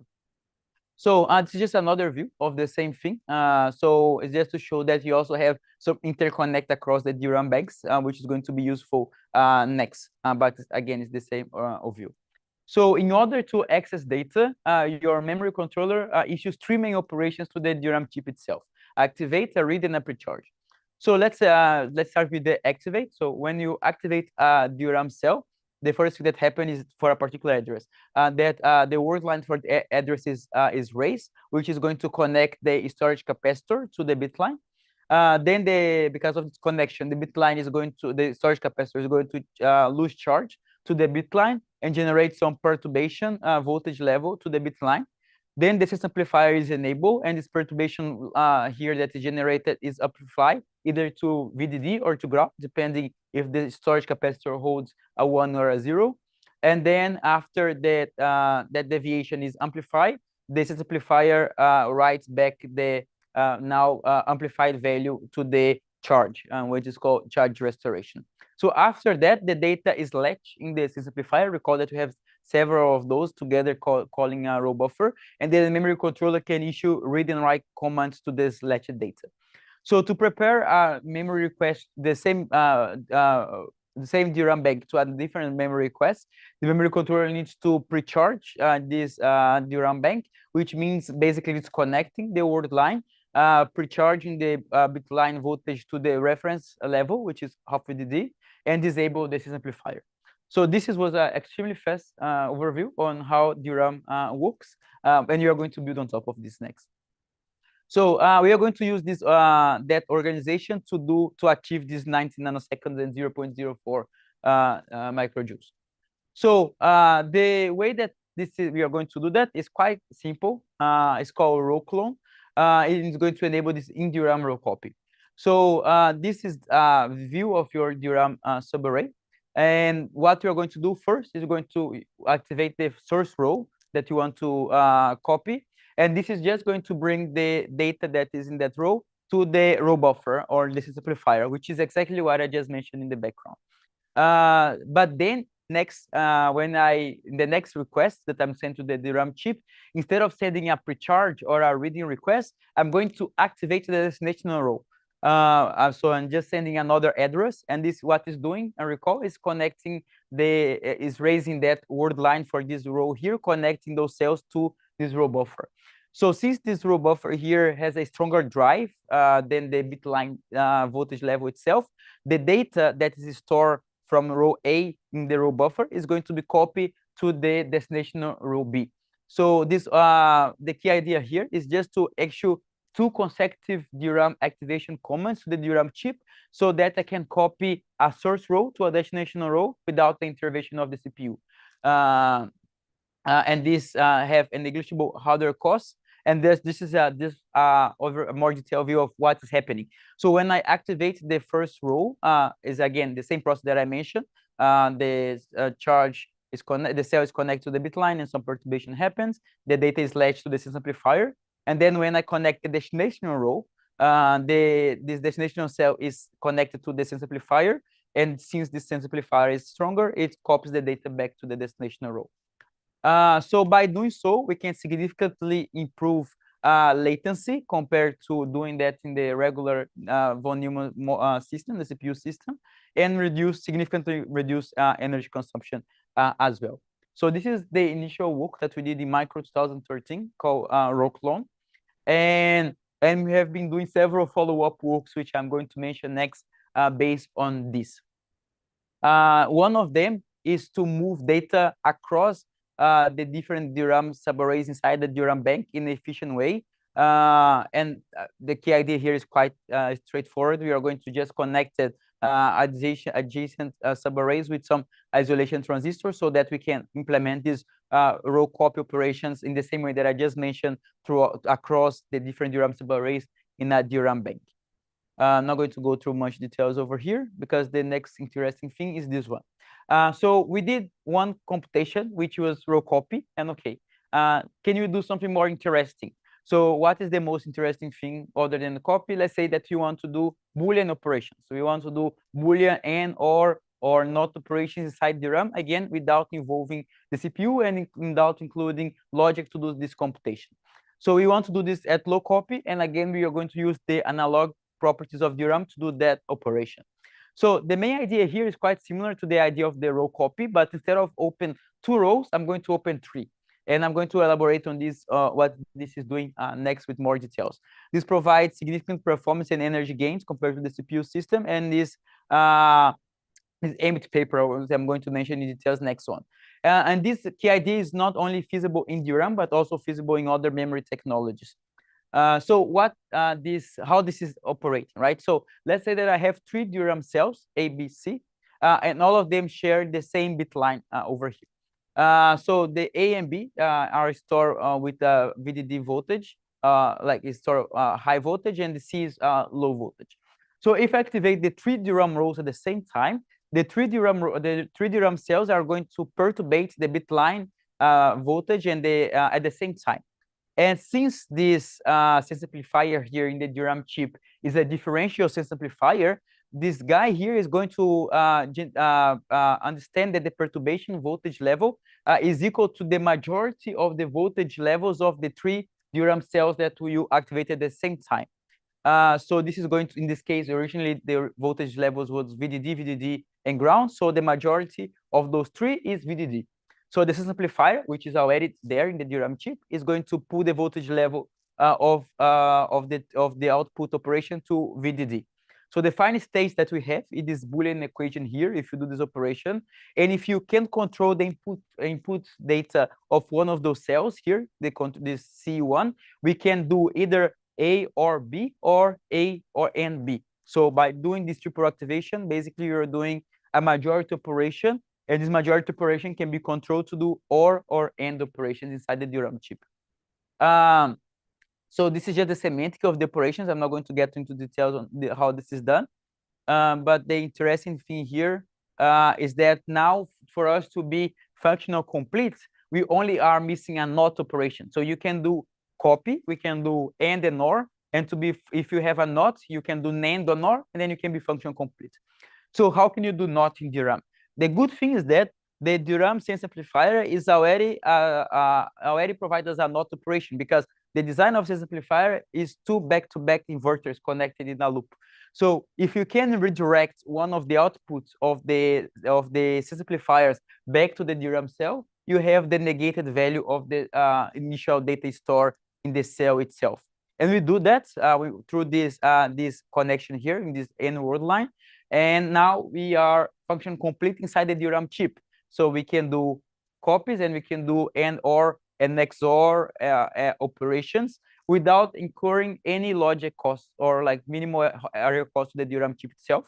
And it's always important to highlight that I didn't include a gate to do any of those operations. I didn't include an AND gate or a NOT gate. I was just using DRAM in a different way. And doing that, I can significantly improve performance and energy consumption compared to the CPU system. So we use this substrate to implement book bitwise operations, which is quite common in several workloads, like database workloads or DNA sequence. And this is just the result of one of them for the bitwaving database operation. And then compared to the CPU, we have significant performance savings. So we can do copy, we can do Boolean operations and OR, and we can do NOT. Can you do anything more interesting with this DRAM chip? Can I do addition, or can I do a subtraction, or can do a multiplication, and by doing that, I can make the substrate more and more applicable to other applications and systems? So the answer is yes. And then this is this work that we call SIMDRAM, where we propose this 3-step framework, which is basically going to build on this in DRAM row majority that I mentioned and in DRAM row copy, as if I'm going to treat that DRAM as a circuit. And then I'm going to take as input a graph representation of this, what you want to do, like, for example, a RIP carry header. And I'm going to map these gates on this RIP carry header to sequence of in DRAM row copies or in DRAM majority operations through these 3 steps. So the first step is just to generate an efficient minority not logic gate version of the input that you provide using AND and or NOT gates. And this is just to reduce the amount of the latency of the computation itself. Then I go through this majority NOT graph, and then I generate a sequence of in DRAM row copies and triple and majority operations that are capable of implementing this circuit inside the DRAM chip. And these steps are offline. And after that, I can generate a new instruction that the user adds to the application, and this controller in the third step automatically dispatch to the DRAM chip itself. So really briefly mention those three steps. So as I mentioned, there is equivalence between the majority gates and the AND and OR gates that the ambit paper is using. So if I set one of the inputs to either 1 or 0, I can get either an AND or an OR gate. So if I have a circuit, think about like a RIP carry adder, or this is actually the carry propagation logic in the RIP carry adder. I can simply translate this circuit into a majority-only circuit by using this equivalence over here. But if by doing so, I end up with an unoptimized circuit. So I can further optimize this circuit here using some optimization laws, minimization laws that we usually use for Boolean circuits, like the Morgan, for example.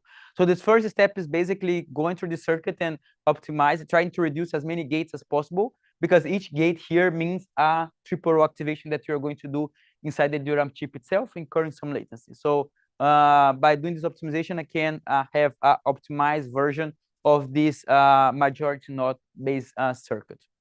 So the second step is going to be translating this majority representation into in-DRAM row copy and in-DRAM majority operations.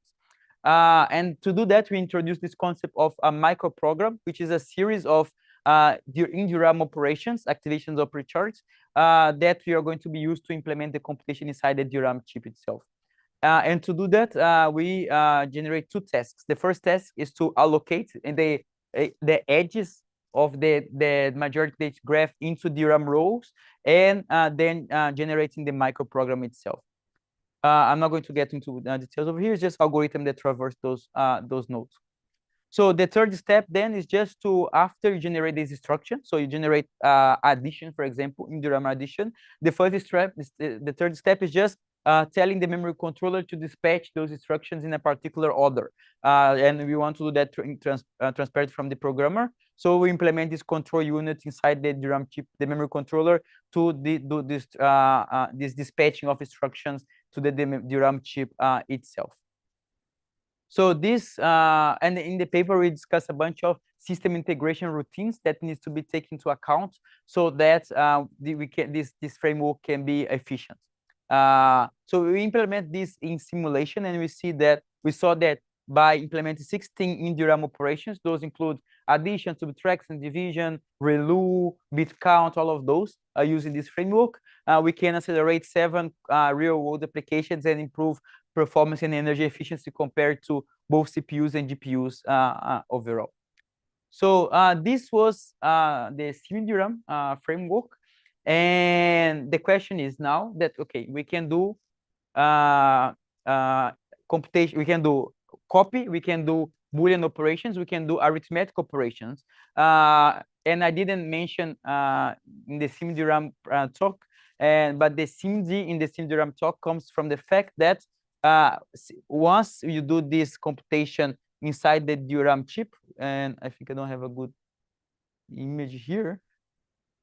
Yeah, but anyway, so once you do this computation inside the DRAM chip, since you have several thousands of bit lines inside the DRAM subarray, so thousands of those system amplifiers that is enabling us to do these triple row activations, I can execute these arithmetic operations in SIMDRAM in a SIMD manner. So each bit line inside the DRAM bank becomes basically a SIMD lane that can do arithmetic operations in a bit zero way.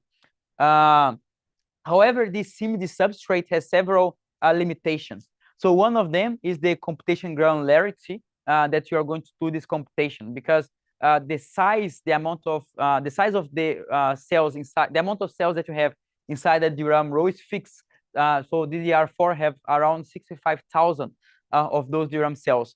So if you have a computation that requires fewer operands, you're going to end up causing underutilization and potentially performance and energy loss when you're doing the computation. Also, you observe when I show the code for the application, the user needs to do some application like assembly-like programming for the system. So there's no compiler to generate code for this, basically. So you are working on improving all of this one step at a time, and this is my PhD thesis basically. And I'm going to mention one of those works that we just published in HPCA this year. So as I mentioned, this in DRAM SIMD substrate has a fixed granularity, which is fixed to the size of the number of DRAM cells in a DRAM row. So if your computation has fewer, your data parallelism in your application is lower than this 65,000, you're going to lead to SIMD utilization of the substrates and leading to throughput and energy waste. Another problem that you have is that we can do this copy, we can do these arithmetic operations, these addition and subtractions, but you can only do map operations, meaning that you input, your two inputs are two vectors and your output is a vector itself. So if you want to reduce some computation, which is like something really common, for example, in neural networks, because you do a dot product, you cannot do this reduction in this substrate because there is no communication across the different DRAM colors inside the DRAM subarray. And the third challenge is that programming these things quite hard, actually, because you need to do this assembly-like programming, which is requires the user to understand the data mapping and organization of the DRAM chip itself. So the problem that you are trying to solve then is we want to mitigate those three limitations of the SIMD-based processing using DRAM substrates, and your goal is to design a flexible substrate which can adapt its compute granularity to the compute granularity that you have available inside the application itself. And the key idea of our proposal called MIMDRAM is this concept called fine-grained DRAM access, which is quite an old concept itself. I'm going to give a little bit more background on DRAM. So when you're actually accessing, so inside the DRAM subarray itself, you have a further division, which is called a DRAM mat. So each block here is what's called a DRAM mat. And this DRAM mat usually has 512 rows for 512 columns, constitutes in total those 65,000 cells that I was mentioning before. And when you are accessing a DRAM row itself, all of the rows across the DRAM mat are accessed at once because they share this global word line here that span across all of the DRAM mats. But and then you are activating all of those DRAM rows, even if next request, a column request, is only going to read, let's say, half of the data that is stored in the row itself. And this leads to energy penalties for a regular system. So prior works have proposed this idea to call fine-grained DRAM, which is going to basically segment this global word line here, allowing you to access individual DRAM mats when you do your DRAM row access. So here is what is happening. So when you do that, when you access a DRAM row, you can access only the fewer DRAM mats that you are going to later on access in a cache line. And this idea have been used in many works to improve energy consumption in processor-centric systems. So we are going to use the same key idea for processing using DRAM computation. So using fine-grained DRAM for processing using DRAM enables three main things. The first one is enable us to improve SIMD utilization of the substrate. So let's say that I want to do addition, but I only want to do addition of half of this data here. So I only need to activate half of those mats inside the DRAM subarray with the target data. So this leaves us with something else on the table. If I activate only half of this computation to do this addition, if I want to do a subtraction, which is independent of this addition, I can do them in parallel, concurrently with this addition in the remaining portions of the data inside across the other DRAM mats. And this enables us to move from this SIMD execution model to a MIMD execution model, so multiple structure, multiple data, where I have multiple processing using DRAM instructions executing across different DRAM mats inside a single DRAM subarray. The second thing that fine-grained DRAM enables to, in terms of processing using DRAM computation, is to do reduction. So the DRAM mats share interconnects across, which is through this global system amplifier. And we can leverage this interconnect to move pieces of data from one DRAM mat to another DRAM mat. So now I have an interconnection between different DRAM portions of different DRAM rows. And by doing so, I can now do a reduction because I can basically move the data and do a reduction tree. Another property that this enables is quite nice because, as I mentioned, this DRAM has 512 or 512 rows and columns, and the granularity of currently vector processors in CPUs like AVX 512 is actually also 512 lanes. So I can use or reuse the infrastructure that is already there to generate code for vector processors to port these AVX instructions to my SIMD substrates in a hopefully transparent way from the programmer. So as an overview of this of our proposal in DRAM, we have two components: hardware part and a software part. So really briefly, in the hardware side, basically we are going to do some simple modifications to the DRAM array substract to enable us to select individual maps for computation. Note that here I'm including some gates here, but these gates are not here for computation. They are just here to enable the computation that natively can execute in the DRAM substrate in a more efficient way. But I'm not using these gates to do AND or anything else. And I'm also going to change the global that interconnect that I mentioned before in the global simplifier, so that I can move the data from one MET to another MET. We also have a control unit design in the memory controller, which is based on the SIMDRAM control unit design. But here now I have to worry about controlling concurrent instructions inside a single DRAM MET. So I need to schedule computation efficiently across the different DRAM METs in the DRAM subarray. And in the software side, we have implemented 3 compiler passes on top of LLVM auto-vectorization engine, which can be used to map codes that the user wants to map to process using DRAM transparency from the user. And I'm not going to mention, and I'm going to go through details over here. So we implement this MIMDRAM on simulation again, and we compare to the CPU and prior SIMDRAM framework for 12 real-world applications. And we see that SIMDRAM significantly outperformed all of those systems in terms of energy efficiency. And yeah, so this is just a summary of the SIMDRAM substrate. Again, this was published in HPCA this year. So we can do a lot of things now, right? We start from nothing. We start with DRAM only storing data, and now we can do copy. We can do Boolean operations. We can do arithmetic operations in a SIMD manner, and we can do arithmetic operations in a multiple instruction, multiple data manner, transparent from the user. So we really quickly make this DRAM chip a compute engine, right? And there are other functions that we can also execute using this type of substrate, which I'm not going to mention the details. One of them is this unclonable functions, and another one is using true random number generations. And the main idea here is instead of activating 2 or 3 rows, I'm going to activate 4. And since that majority gate, that the simplifier operates as a majority gate, if I do a majority of 4, I end up in an unstable state, right? So in this unstable state can be used to do something like random numbers. Yeah, and we have several works on those. So we are doing a lot of things with this DRAM chip right now, right? So copy, majority, Boolean majority, arithmetic operations, right? We are missing one type of computation for us to call the day and make this thing really powerful. Which usually I ask the audience what it is, but I'm going to just tell you what it is transcendental functions. So think about sine, cosine, logarithm function, exponential functions, right? I can approximate them using arithmetic operations, but usually it's quite inefficient because it requires a lot of steps to do so.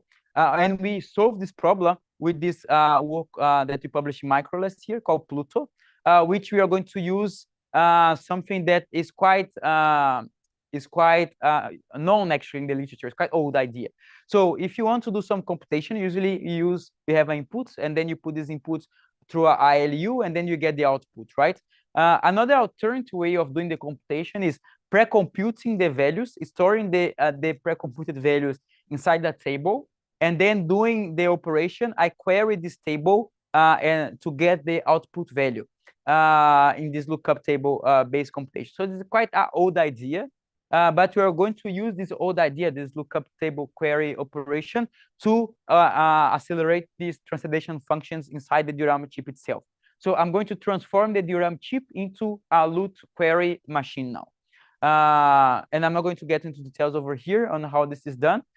Basically, we have some added logic to do some match computation between the input and the output. And you also have some system integration so that we can do that transparently from the user. Again, we implement Pluto in simulation, and we see significant performance gains compared to both the CPU and GPUs, and also compared to and also in terms of energy. And if you are interested in Pluto, I invite you to check our talk online. So I went really quickly on all of this, and I'm going to take question next. But I just want to say next that this might all sound really futuristic because I'm using DRAM chips to do something else that was proposed to do. But actually, we have been doing some experiments in Safari, and we saw that commodity DRAM chips, so DRAM chips that is in my computer or you buy off the shelf, are already capable of doing a subset of these operations as it is. So this is one work that shows this, publishing in HPCA this year as well. And in this work, we demonstrate in more than 100 DRAM chips from two main memory manufacturers. So we didn't modify these DRAM chips at all, that they are capable as they are of activating up to 48 DRAM rows at once, perform NOT operations with 32 output operands, and perform 16 input and NAND or and NOR operations. To do this testing, we have this infrastructure that basically allows us to change the DRAM time parameters from which we operate the DRAM chips themselves. So basically, we are not changing the DRAM chip. We are just changing the memory controller to do something different than what the memory controller in traditional systems are designed to do. So those are the two memory manufacturers that we test and the DRAM chips that we tested. And in total, we test 256 DDR4 chips. So really briefly, I'm not going to get into details on how this is operating, but basically what we do is that we have the sequence of operations: activate, pre-charge, and activate. And we are going to violate the time parameters that are in the specification between the different activate and pre-charge commands, and also the addresses that we are going to put for inputs. And by doing this manipulation and seeing what Ian observed in the outputs, we can achieve in DRAM computation on those off-the-shelf DRAM chips. So this is just the result of the first analysis that shows that we can activate up of the if you follow this command sequence here. So activate, wait for less than 10 nanoseconds, then activate another row. We can open 48 of those DRAM rows at the same time. And another thing that we can do is if you do the activation of the first row with the nominal value, but the activation of the different row with a violated time parameter, we can then do not operations. The output is a not of up to 32 rows at the same time. And we do some tests with temperature itself to see if it would affect the results, when we saw that temperature basically has no effect on it. And the last one, this is a bit more complicated, so I'm not going to go through it. So basically, by controlling a reference, some reference rows, so by setting some predefined data in some reference rows, and again violating the time parameters between consecutive activates, I can execute the output that I observe in the compute rows here, that is basically AND or an AND of the input of the initial data that was stored in the compute subarray. So the main takeaway here is that commodity DRAM chips, as they are already capable of in-DRAM computation. So we are not far-fetched from reality as it is. Of course, if DRAM chips are not designed to do that as they are, so there is some reliability on doing computation on this method of violating DRAM time parameters, as I mentioned here. But these reliability concerns can be easily fixed if DRAM vendors start designing their DRAM chips with computation in mind as well, on not only with as a passive device itself. And we also have open source of infrastructure called PyDRAM, which enables you to, from again, is a FPGA-based framework, which enable you to play with this DRAM, with this type of systems, with this process using DRAM chip systems in commodity of the shelf DRAM design itself. So it's a RISC-V based setup, and which give the application some APIs, and then you can do raw copies or Boolean operations in your tested DRAM chips and see the output. So yeah, this is tested, and again is available on archive, and we have some talks online. So this is just again we use the same frame, similar substrate to do this two random number generations as well. So just to conclude, these in DRAM capabilities, these process use memory capabilities are not only feasible for DRAM. So here I'm focusing a lot in DRAM, but people have worked, and Sugata is going to talk a little bit next, on other memory devices that can also do processing using DRAM operations, like emerging non-volatile memory devices. And we have this work also in Micro 2022 that shows that we can do in DRAM bulk bitwise operations similar to what we do in DRAM in flash memory, so non-flash devices. And we also did some experiments on real flash chips, and we saw that they are capable of doing similar computation as we do in DRAM. So I'm not going to go into details on this. This is just the way that in memory, non-volatile memory devices can do dot product natively, because they usually are resistive memory devices, and they operate a little bit different than DRAM.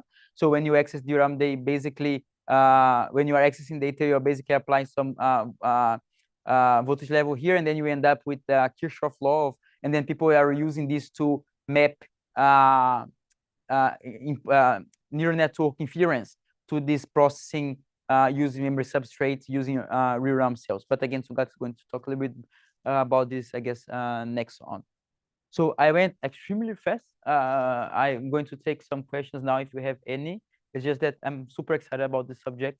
So if you have any questions, please let me know. If not, thanks so much. I'm going to give the floor to Sugata.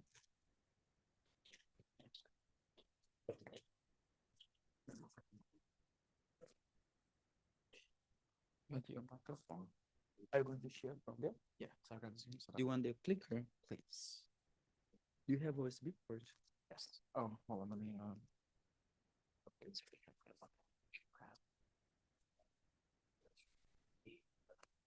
I think you should have a road for this. This is impressive. So a road. That's yeah, Why? we're quite fancy. We just never know how to connect it. It's always a problem. Wow. I'll just give you there. Sure, and then I'll grab my this.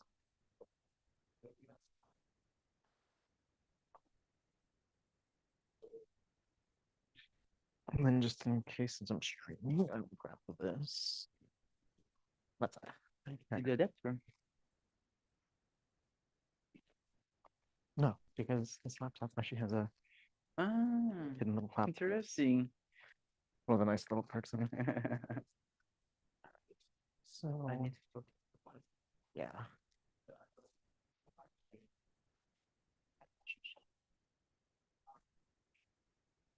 It's not too crystal. We have a space here. Oh, you can keep it up there. It's fine. I can tag it up here. And then let's see.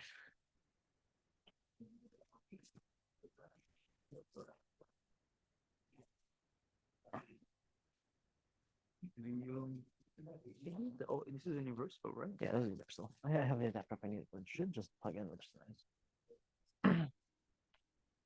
And then I need the HDMI for projection, right? Yes. Do you have HDMI port? I do now. Okay.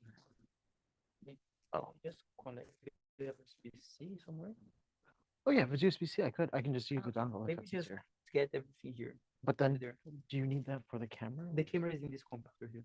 Okay. So what are the USBs there? Well, what are the USBs connected This is for the speaker. Which you are not using right now, but anyway. Does it make a difference for who's on the microphone? Like don't- where's the audio coming from I right think now? it's from this guy. No, this audio is coming from this guy here. And that's plugged into your laptop. Yes, yes. So then you need that to broadcast to Zoom. Otherwise, this is not doing anything. But this is just the audio from the room. It's this guy here. Oh, so we'll just ignore that. Yeah, yes, you're not using it. Yeah, that's fine. I guess we can just get it in my. I mean, I'm allowed. Yeah, I'm allowed not to do it though. Let me do it this way.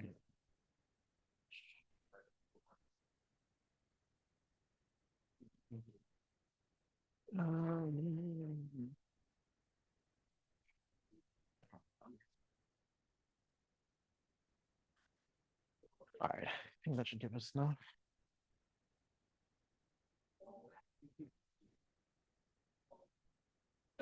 Something. Beautiful picture. I have no idea. I was looking at the Doma and Florence, but all right. So then let me share second screen. Let me actually show my slides.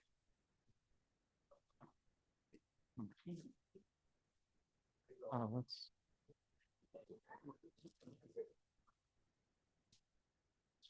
Yeah, it seems like something's loose there. Okay. I think we're good now. Can you hide that control? Yeah.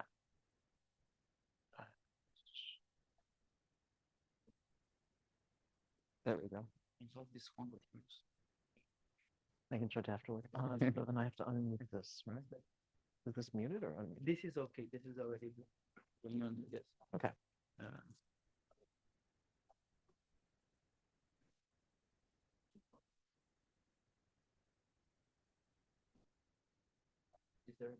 We're good to go? Okay. Hi, everybody. Sorry for the few minutes for getting everything set up. So as Geraldo mentioned, I'm Sagata.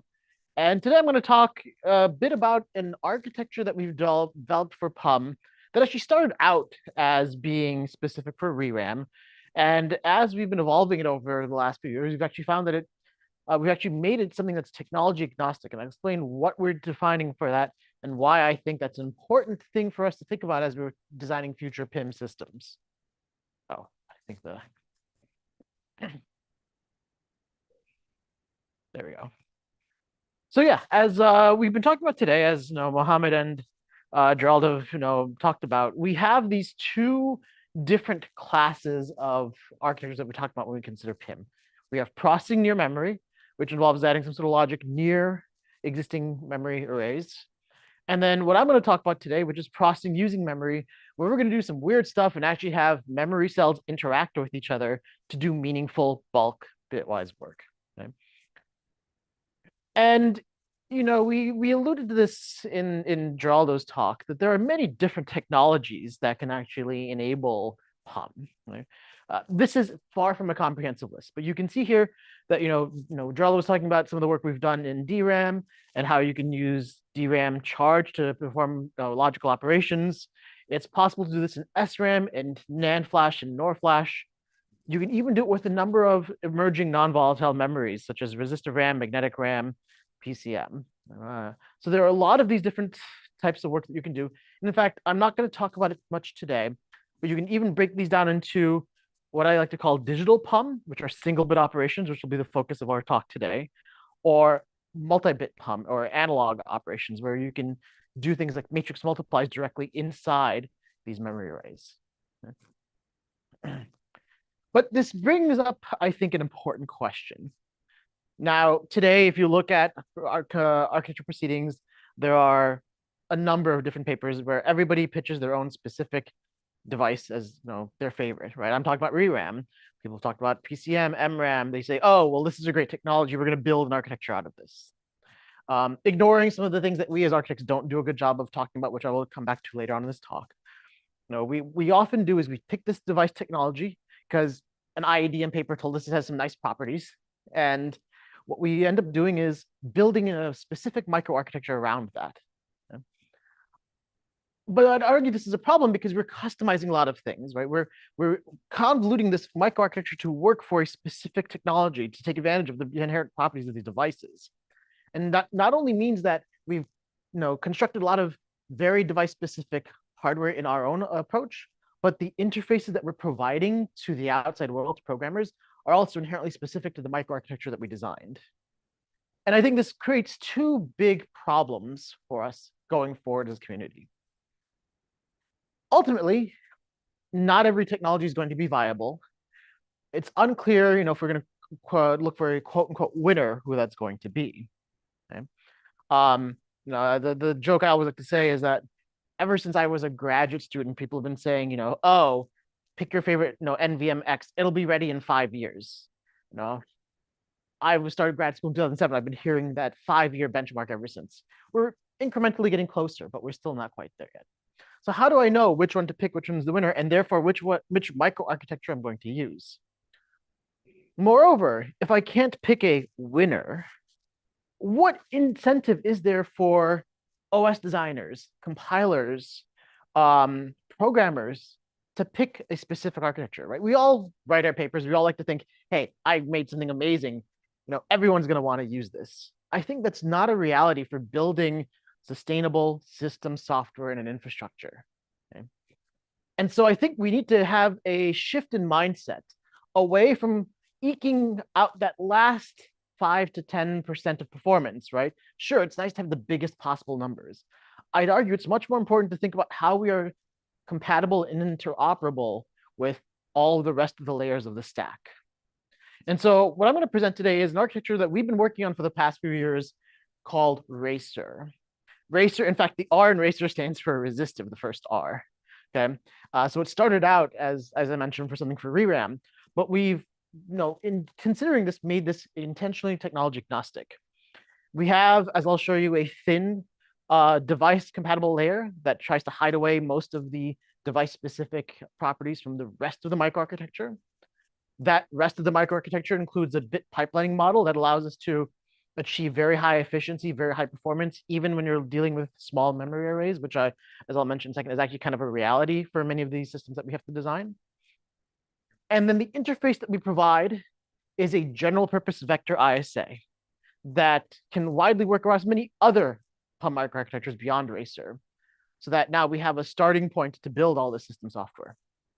Even despite all that generalization, we've got a design with sort of what I'd argue is a moderately aggressively scaled future version of ReRAM, where we can get significant speed ups and energy savings over what at the time was state-of-the-art GPU when we wrote this paper 3 years ago. We've actually taped out a chip using the same ideas with Racer with conventional SRAM. And we actually see that while we fall a bit short of what I'd argue still today is the state-of-the-art GPU, the RTX 4090, that we're doing it at a fraction of the energy. So we can get 60% of the performance of the GPU at the same area with only 7% of the energy consumption. And so I think this speaks volumes to the types of things that you can do, even despite this abstraction. So I'll basically take you on this journey. I'll start with ReRAM and some things that we did to build up this initial architecture and why we started this way. To give you a quick crash course on how this works, we're going to look at a ReRAM array, resistive RAM, where we arrange the cells in what we call a crossbar.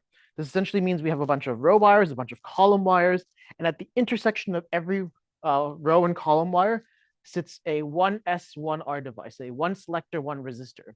Think of the selector as the equivalent of a transistor that would allow you to access the cell, but it doesn't use a transistor. It essentially uses a selective material. And then we have a resistive element, the actual piece of memory technology that we're using. And this can be ReRAM, which is a specific type of resistive memory. This can be MRAM, this can be PCM. We're going to look at ReRAM in particular. Okay. And so for ReRAM, what we're going to do is we're going to inject a current that will make a localized thermal event happen inside the cell. Again, by turning on that one row and one column where the cells interact. And that normally performs a read or a write depending on the type of current and the voltages that you set. There's work that was published in 2014 by researchers at Technion that showed that, well, instead of just doing those reads and writes, I can actually perform logic operations. And because I assume most of you are architects here, I'm not going to bore you with the device level details. But effectively, what I can do is if I float the row wire and I apply a specific voltage on the column wires that are connected to two cells of inputs, the output resistance, thanks to Kirchhoff's current law and Kirchhoff's voltage law at the end of the day, is going to be the output of a NOR operation. It'll essentially do all the operations you see in a NOR truth table, and I can write that to a third cell connected on that same row by grounding the output of that voltage and essentially creating a path to overwrite that third cell and perform that thermal event. And so, again, we think that this is sort of crazy. We're turning on multiple cells that should short, and we're taking advantage of some weird behavior. It's actually rooted in some of the fundamental things that we've learned in, sort of circuits 101. And you can use similar ideas and different voltages and different arrangements and biasing cells to form a number of different logical functions. We're going to focus on NOR, and this comes from the paper that originally published is called This Logic Family Magic. And so we're going to start with that for the time being. And the nice thing about this is you can use this to perform bit serial operations. Effectively, I can do a lot of these operations one bit at a time. And bit serial, as just a refresher, is effectively what we've been doing when we learn our basic adders. Okay, the ripple carry adder essentially takes the two input bits, computes a sum, computes a carry out for the first bit of the operation. And then we do that. We take the carry out and we pass it in as the carry in for bit one. We do bit one's computation, we pass it forward and forward. Right? And so you can use these bit serial operations to do a number of different functions. And I'll show you a little bit more about the different types of functionality we have later on in this talk. But it goes well beyond addition. There are a number of sort of fundamental primitives that can be used to accelerate a lot of applications.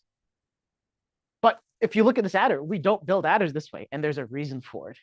And that's because these bit serial operations, while they're intuitive to understand, they incur long latencies, right? In fact, if you're doing this over a 64-bit operation, you would have on the order of a few hundred NORs to perform this back to back. It's really, really intensive. Okay? And so what did the PUM world do? Well, we said, okay, big deal. I can turn on not just a pair of cells, I can turn on entire columns of cells at the same time and do a whole bunch of bulk operations across columns of data in one shot. So as we often do when we're told latency is crap, we say, okay, throughput can win. Throughput will get us back to performance. And so now if I make really long columns with maybe hundreds or thousands of cells, I can do thousands of these bit serial operations concurrently. And so while I have a latency of maybe several hundred cycles, I can now improve my throughput by 10 to 100-fold as long as my columns are long enough. So far, so good, right? Seems feasible. Well, this is where that lookup an IEDM table sort of starts hurting us a little bit.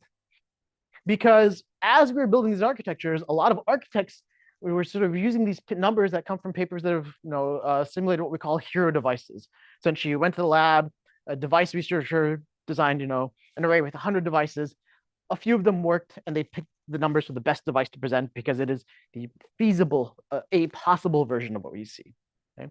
And so we look at these devices and we say, oh, great, here's the latencies and energy of a single thing. We'll tie it together in an array by just multiplying by 100x, and we'll be good to go. In reality, this is a problem, and especially when we're doing the digital PUM operations. And that's because the amount of current that you're using to drive these cells to perform these operations is significantly higher than a read. And you're doing this not just for one cell anymore, you're doing it across an entire column.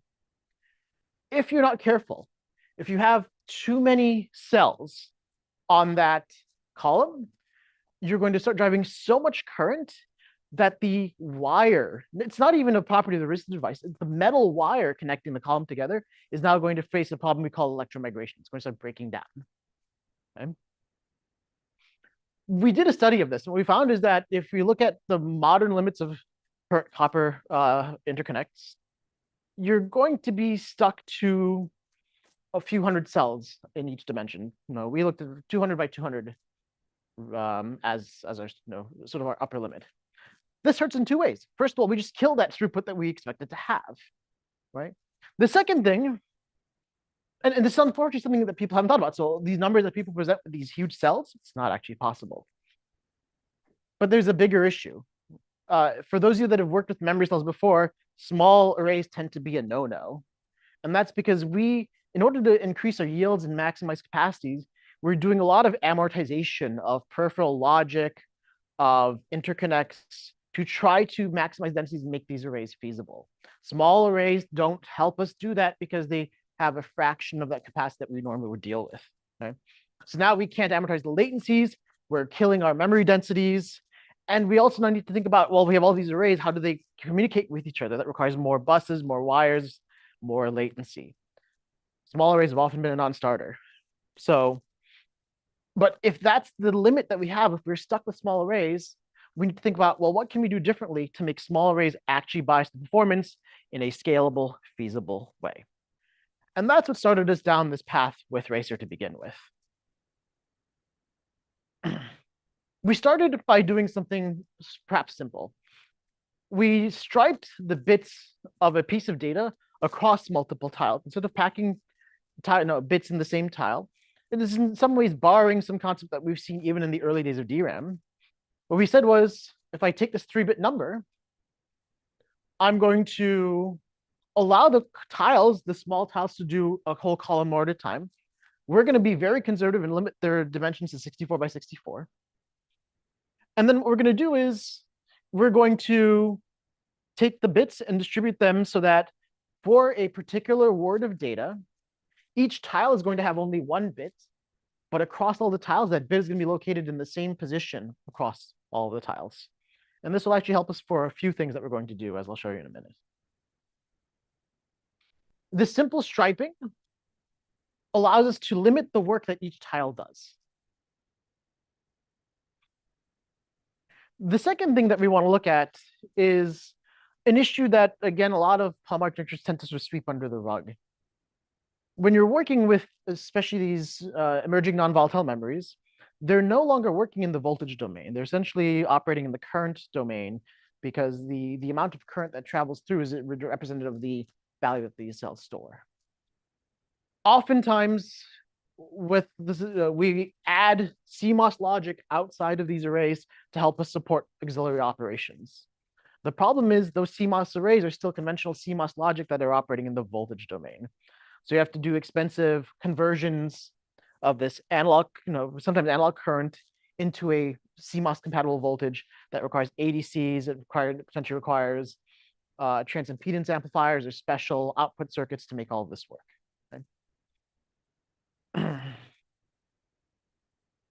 What we realized was that we don't want to make those conversions happen, but we still want to communicate across the tiles. You can do that if you keep things in the current domain. Now, what's an easy way to move things between tiles, right? I just split the data up from, so each bit is in a different tile. If I want to do that carry out from add, I need to move the carry out from tile 0 into tile 1 to serve as the carry in. So I need to communicate. Well, we can just tie them together. And one way to tie them together is using pass gates. Simply just connect the wires together and allow the data to propagate. The problem is if I connect 2 arrays together, I've now made a larger array, and we come back to the same electromigration problems that we were dealing with before. So what we do instead is we introduce what we call these isolation buffers, or these resistive buffers. Okay? And we introduce them inside the tile. They allow us to, instead of connecting 2 arrays together, connect the array and a buffer together so that the size of this combined array is almost the same as the size of the original tiles that we had. And now what we can do is add these 1x64 crossbars, these very narrow crossbars, connect them together to at most 1 tile at a time, and allow the data to communicate from tile 0, connecting it to buffer A into the buffer, disconnecting it from tile 0, and then connecting the buffer to tile 1 and moving the data into there. This comes at the expense of an additional move operation, but now we've kept our arrays roughly the same size. That means the currents and the voltages that we're using stay roughly the same. It adds a lot of compatibility here. The nice thing about this, though, is that we can also do these communications in parallel. Okay? Because I'm only connecting one set of buffers to one set of tiles at any given time. So as long as they're independent, I can do multiple operations at once. Which leads us to the next insight. If I have these buffers, Well, they kind of look like pipeline registers. So why not take advantage of this and actually pipeline things across bits? And so what we can do in Racer is now enable this bit granularity pipelining, which we have not seen before in conventional CMOS logic. And what I can do is start by doing an addition operation. Okay? So I compute my add for bit 0 in tile 0. Okay? I calculate the sum, I'll leave it there, calculate the carryout, and I'll pass the carryout through my buffer into the next tile. While tile 1 is going to perform bit 1 of additions for that same piece of data, tile 0 can work on a whole different set of piece of data in a different column to do a whole new operation, which could be an add, it could be something else. Okay? And now what I can do is independently propagate these different pieces of operations in parallel to pipeline this whole thing. And this pipelining is the key to buying back performance, because now I have a new dimension of parallelism across these bits that I could no longer harvest, which allows me to get a lot of throughput back without having to scale the arrays. So we did this for Racer. In the interest of time, I'm going to speed up through a few of these things. We added this capability of sending micro-ops, these NOR primitives that we have. Now, one thing that I think we often tend to overlook when we design these pump architectures, we focus a lot on the arrays. We focus on trying to make the arrays great. We leave the control path as sort of an experiment to the reader. Okay? That control path is really important to think about. We actually came up with a design for a control path that allows these queues to pass instructions from one tile to the next. And that's because for many of these operations, we're effectively doing the same exact operation in each tile. Think about a ripple carry add. In every add, I'm taking a carry in, I'm using it to compute the sum of the carry out and moving it on to the next bit. Why should I regenerate instructions for every tile? I can save control path decoding effort. I can just propagate them. And this is one of the things that we can take advantage of by keeping the data for each bit of each word in the same place. It's just the same operation repeated over and over. Okay. And so, just to give you a quick illustration of this, I can essentially launch an instruction on one tile, pass that same instruction over to the queue for the next tile. And then my pipelining now also has control path pipelining that allows me to reuse these operations very efficiently. Using this abstraction, we organize 8 of those instruction queues into what we call a byte group. It allows us to do operations 1 byte at a time. And then we can tie byte groups together so that in Racer, you have a variety of word widths. You can choose to do 8-bit words, you can do 16-bit words, you can go all the way up to 64-bit words, giving us a lot of that flexibility that we have in common programs that, again, we tend to overlook because we stick to a fixed bit size when we design many architectures. And so we use this to provide us with a vectorized abstraction. We make this look like a vector core with word width flexibility in ways that many vector cores already have, right? When you run a vector operation, you can choose the width of the data operand that you want to work on. And all that we'll do is we'll decide if we're going to connect the byte groups together, again, using pass gates, isolation transistors, or if you want to keep them disconnected so that they work as independent 8-bit groups computing in parallel. On the hardware side, we're able to scale this up so that even though we're working with small tiles, we can pack a fair amount of cells into a single architecture. And so we have our tiles, which are again 64 by 64. We arrange each tile, so the 64 tiles, into what we call a pipeline. Okay? This allows us to have up to a 64-bit word. That said, that pipeline control circuitry with the instruction queues, it's great, but it can take up a large amount of area. Okay? So what do we do instead of amortizing across many cells in an array?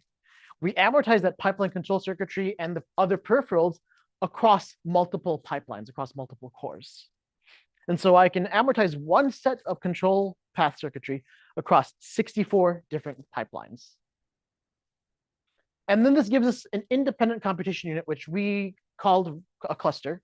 And depending on the size of the workload you can have as few as 1 cluster, right? If you're very area constrained or you have a very lightweight operation, or you can stamp out up to 4,000 of these on a 4 mm² chip and get 8 GB worth of ReRAM in this case. I'll get to the performance results for that in a second, but I want to sort of shift gears here, right? So that's all very ReRAM specific. And I just spent the first 5 minutes arguing why we shouldn't be doing that. So how do we take this idea and abstract it away so that we can use it across many different technologies? Well, we start with this ISA. We came up with a series of operations that Racer was capable of that we believe were general purpose enough to work across many different architectures. Okay. You can do adds, you can do fuzzy searches with don't cares, you can do multiply accumulate directly. As Geraldo was mentioning, one of the things that we can do, albeit with some of the overheads of virtual computation, are trigonometric functions. But this is something that we can see in many, many different architectures here. Okay? And so we treated this as a vectorized ISA. We know how to compile things for vector cores. There's a little bit of adaptation that's there, but it gives us something that programmers are generally used to. Okay?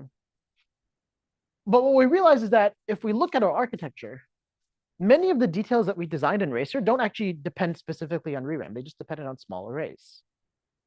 So what if we were to make it so that we could minimize whatever part of the architecture was actually dependent on the ReRAM? If we look at these tiles, we were basically building our work off of that Magic paper that came out in 2014 and this idea of NOR-based, NOR-capable ReRAM.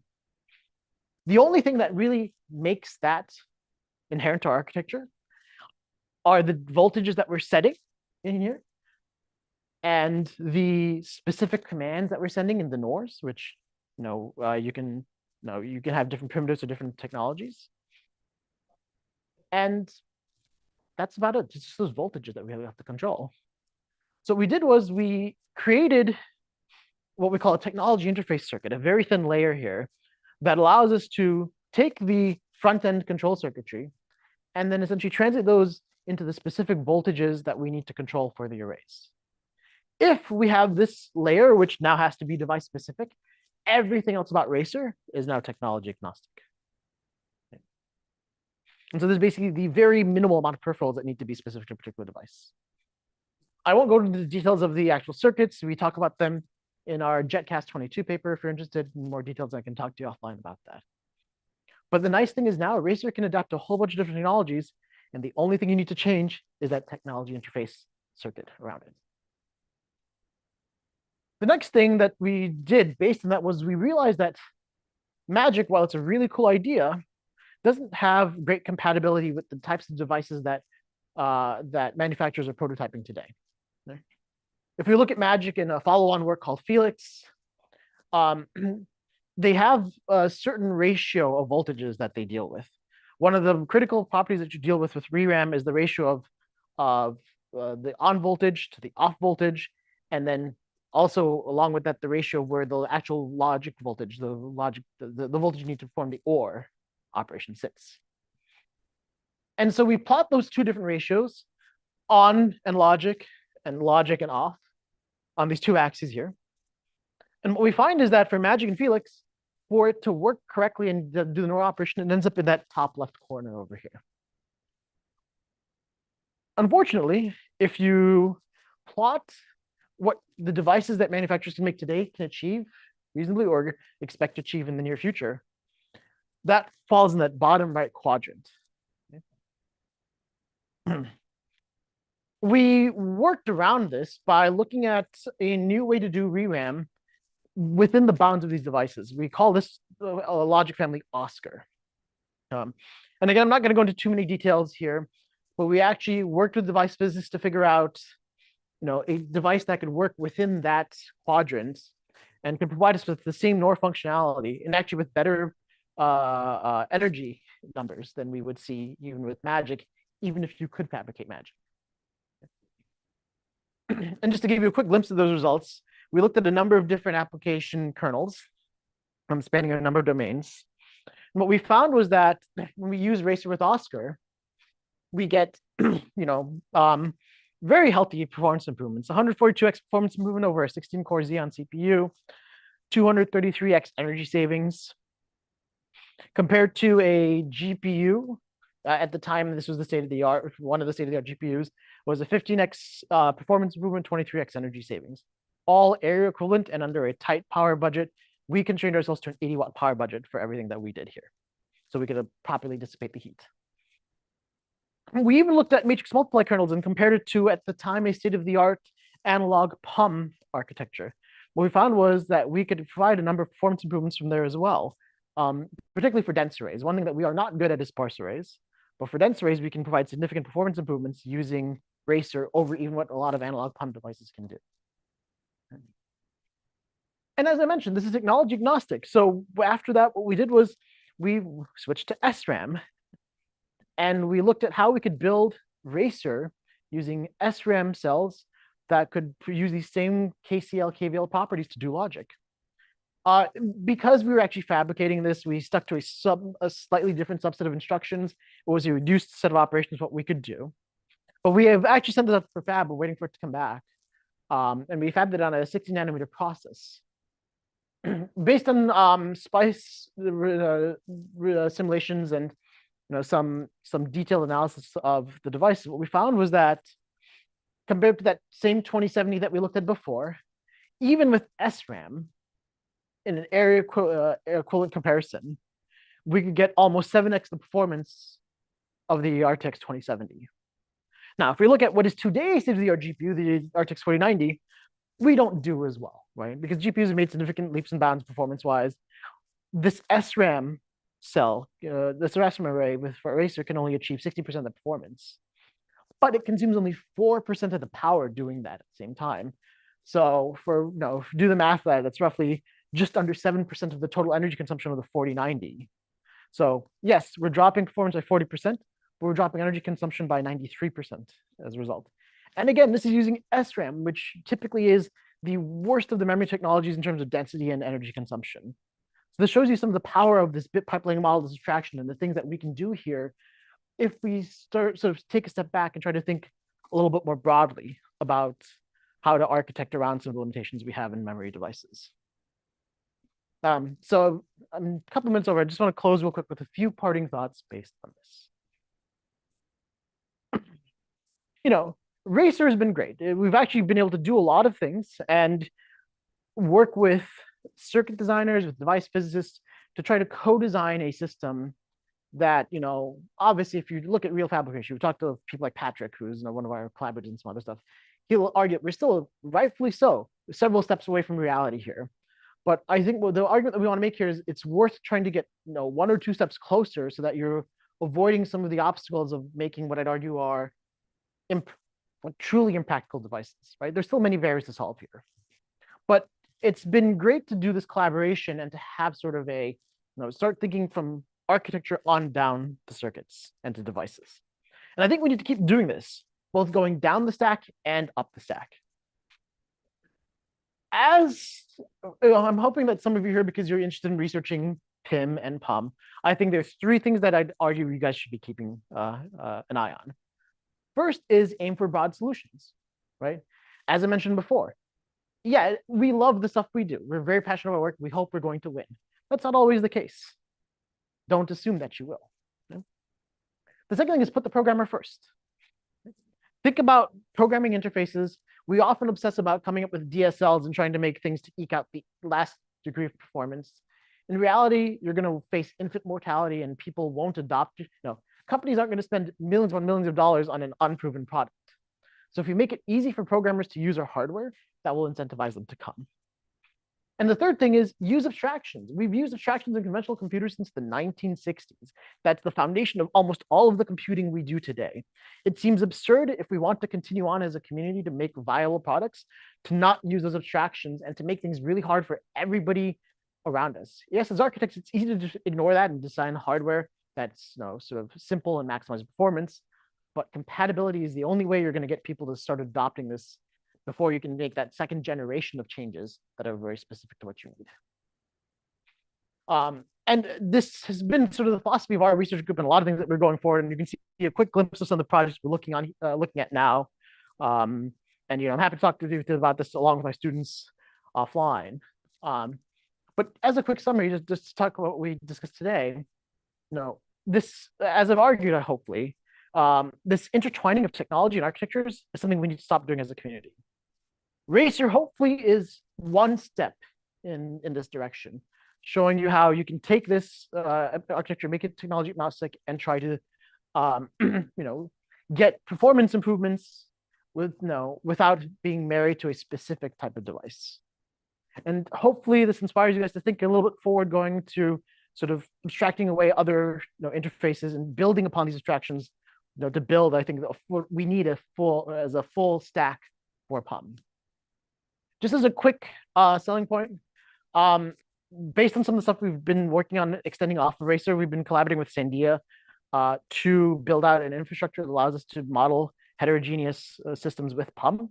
If you're interested in this, we're going to have a tutorial at 2 p.m. Sunday. It's going to be over, I think, on that side in Pakara A. So you check out that website. If you're interested in more information, come see us at 2 p.m. We're happy to talk more about this. There's a lot of people that have made this happen because cross-stack stuff is really deeply involved. So I just want to thank my collaborators. And with that, I'll shut up and take a few questions. So thank you very much, everybody.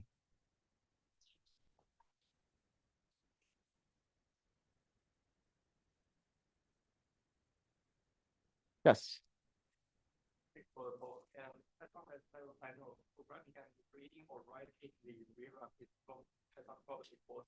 The refresh delay is quite long, and there is a limited refresh time, like the lifetime extension for the refresh. So, do you have any dedicated design to address this issue? Because I think that makes an important part for you to run design to actual inference for you. 100%. So to repeat the question for people online, the question was, whether or not refreshes, rewrites, and the latency of those writes, as well as the wear of the devices, will impact the practicality of these things if you're considering this. This work absolutely does not. I would argue that there is a whole domain of research that people need to look into in terms of PUM reliability and PUM extending the device of these any of these emerging memory technologies. We did a study, and I have a backup slide on this real quick, that shows that, if you look at the leading edge of devices that people can prototype today, that falls roughly with an endurance of 10 to the 12 writes at the moment. Okay. We looked at our applications. I think one of the things that I'd like to sort of advocate for from the device, for people working on devices, don't just think about just writes and reads as sort of constant operations. Actually think about your micro benchmarks, because they do have, there's a lot more read-intensive micro benchmarks than there are write-intensive. There's a lot of this weird behavior that you see. When we looked at real application behavior, what we found was that for something like Racer, the lifetime that you need is 8 times 10 to the 13th writes. And that's assuming 24/7 operation over 10 years. Okay? We're still not quite there yet, right? This will probably die in about a 1/10 of a year at the moment. So there's a huge need for this type of research to make this, to get us past the cusp. We're getting close, right? That number at one point used to be, I think, 10 to the 6th, right? So we've made significant strides on the device side, but both on the device side and with things like error correction and wear out mitigation on the architecture side, I think we can make that push, but it's an area that we think we need to invest a lot of time in. Any other questions? Yes. Very interesting talk, and I have 2 questions. The first one is similar to the last question. I think the endurance problem is really an important issue for us. And real-based research. And I think one of the most crucial critical part of your design is the buffer there, because your pipeline, so everything should go through the buffer. And so I was just wondering, did you have any suggestions on those buffer design to alleviate this kind of problem? This is the first question. In terms of reliability, you mean? Okay. Yeah. So the question is, since reliability is important, these buffers are really critical to design, and how did we take the lifetime of the buffers into account? The answer is yes. In fact, this lifetime write count is in the buffers because that's where we see the most activity, right? So this is assuming that the buffers are working continuously for our applications, And that's where the failure point is going to be. Okay? Now you can imagine that maybe there are some cheap ways to get around that, right? You can have spare cells and buffers in ways you wouldn't for the arrays. Our arrays don't see nearly as many writes because you're picking one of 64 columns every time to do this, right? There are ways where you can do some sort of, wear leveling and things like that to amortize that out. So that's definitely that's our critical point of failure. You could design around it stupidly with the extra buffers and things like that. It's an interesting area that I think we are starting to look into in sort of more deeper ways, but it's certainly, yes, the thing that we need to harden up more than else. You mentioned your second question. For the second question, so I think you have shown that your design, the rated design, shows that like performance pick up over the analog-based design testing with the 2-point-something points. Sure. Mm-hmm. So I'm just wondering, like, why is the reason that your design has such a potential over the analog-based? There are a few things. The first is that we're operating in digital mode, okay? If you look at ReRAM curves in particular, if you look at their IV curves, their current and voltage curves, they're very nonlinear. Okay? When we look at something like analog ReRAM arrays, taking that curve and splitting that up into windows of the sort of fragments of that curve for each bit value, right? Something like Cascade depends on, I think, 4 or 8-bit. I forget exactly what the registers that they use in their paper use the same thing, but that splits them to 16 to potentially 64 windows. Getting that to work precisely and to read and write from that in these very sort of asymptotic curves is very difficult. So that significantly increases the read and write latencies that you have for these operations. There are ways you can get around that with approximation. Sparsity certainly helps because you can take advantage of the sparsity to reduce the types of operations you need to do there. But that's really where the big win for us is, right? We have this extra level of pipelining, so we can do these things in parallel in ways that Cascade can't. And we can potentially reduce the read and write latencies that we have because we're just assuming that this is a 1 or a 0, so we sort of bang to the ends of the curves, and we don't need to have nearly as precise read and write operations. Excellent. Nika, do you want to do a question? But Geraldo, we're behind. Do we have time, or should I move on? Time for one more question. All right. Nika, go ahead. You mentioned these technology-agnostic circuit structures. I understand the benefits of technology, but you also mentioned that we can specialize these based on tuning voltages for different technologies. So what are these voltage changes? Does it capture all the differences between the technologies, or do you think that like ignoring design efforts, is there anything else that we can do to specialize for different technologies? I'm going to take the easy way after I know this finish of time. There's a much more deeper discussion we can have about that. I will start by saying that the way we do this, technology agnostic behavior is voltage driven, right? So that means it's going to work for many technologies, but a good example of technology it will not work for is DRAM, right? So this will work for SRAM, where you can operate in sort of the linear mode instead of in true digital mode. This will work for most non-volatile memories where they're actually used to having ranges of voltages. There are other ways which you can do this, but I think that the right way to do that would potentially be to swap out those technology-specific circuits with other technology-specific circuits. It's sort of one level up beyond what we're providing here, right? There's already some customization you have to do anyways. We tried to basically, to not get into too much detail, abstract away a lot of it by having these voltage buses that are almost like sort of multiplexers that allow us to efficiently get different voltages across the entire array. But that's the thing. That works for sort of these circuits where voltages are controlling the operations that are going on. And that's really the limitation that we have right now. So yeah, if there are ways to make the compatible across those things, you have to sort of go one step further, replace those. But I think for what we're looking at, it captures the majority of the technology that we're looking at for memory today. All right. If you have any other questions, I'll take them offline since I'm running super behind. So sorry for everyone for being behind. Thank you very much. And I'll hand it back to Geraldo.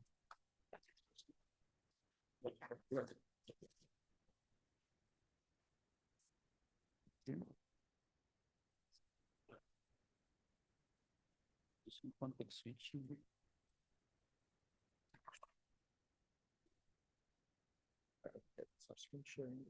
Can I still do this? Oh yes, sorry. Thanks a lot.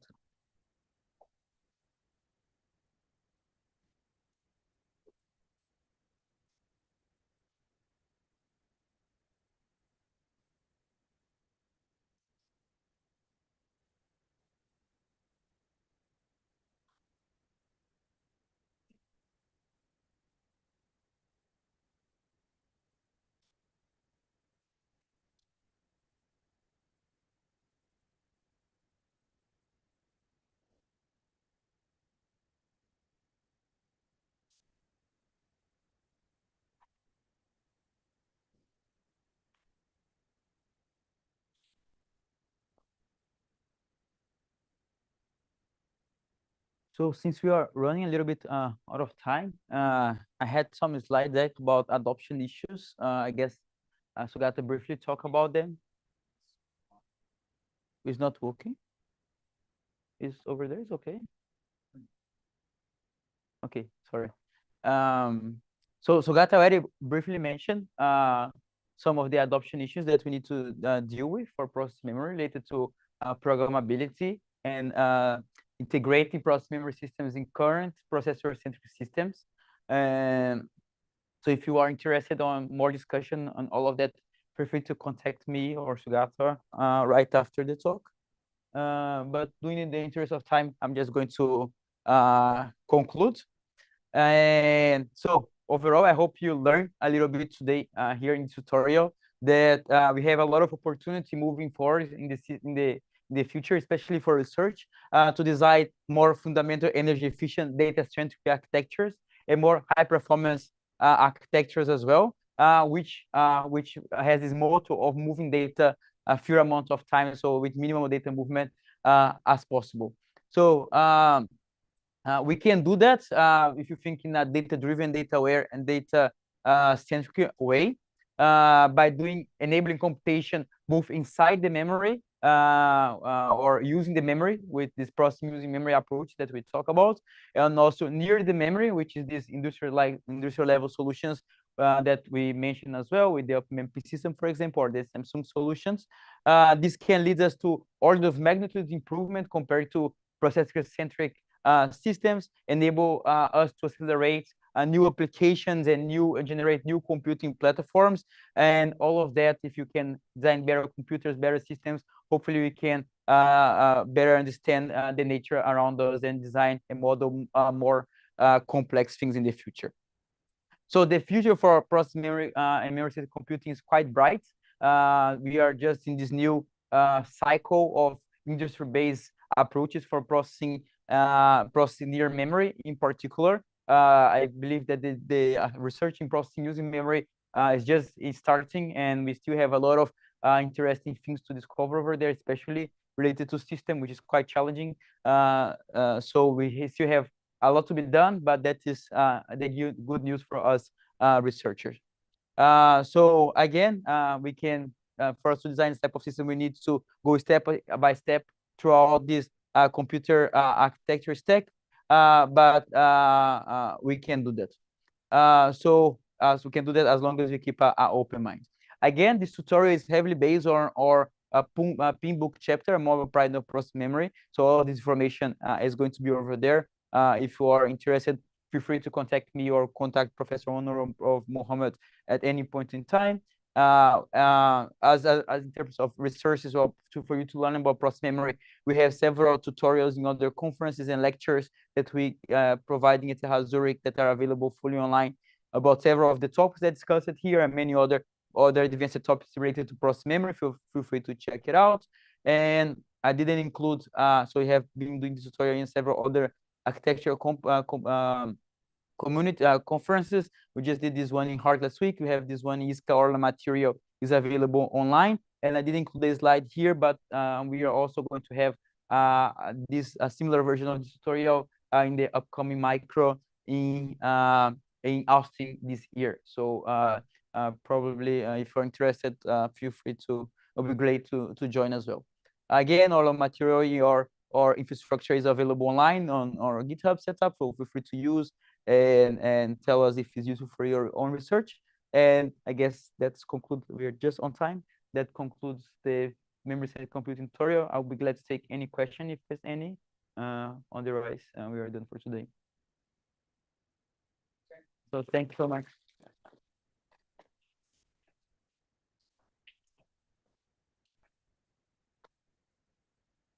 Okay, so I guess let's go have lunch. Thank you.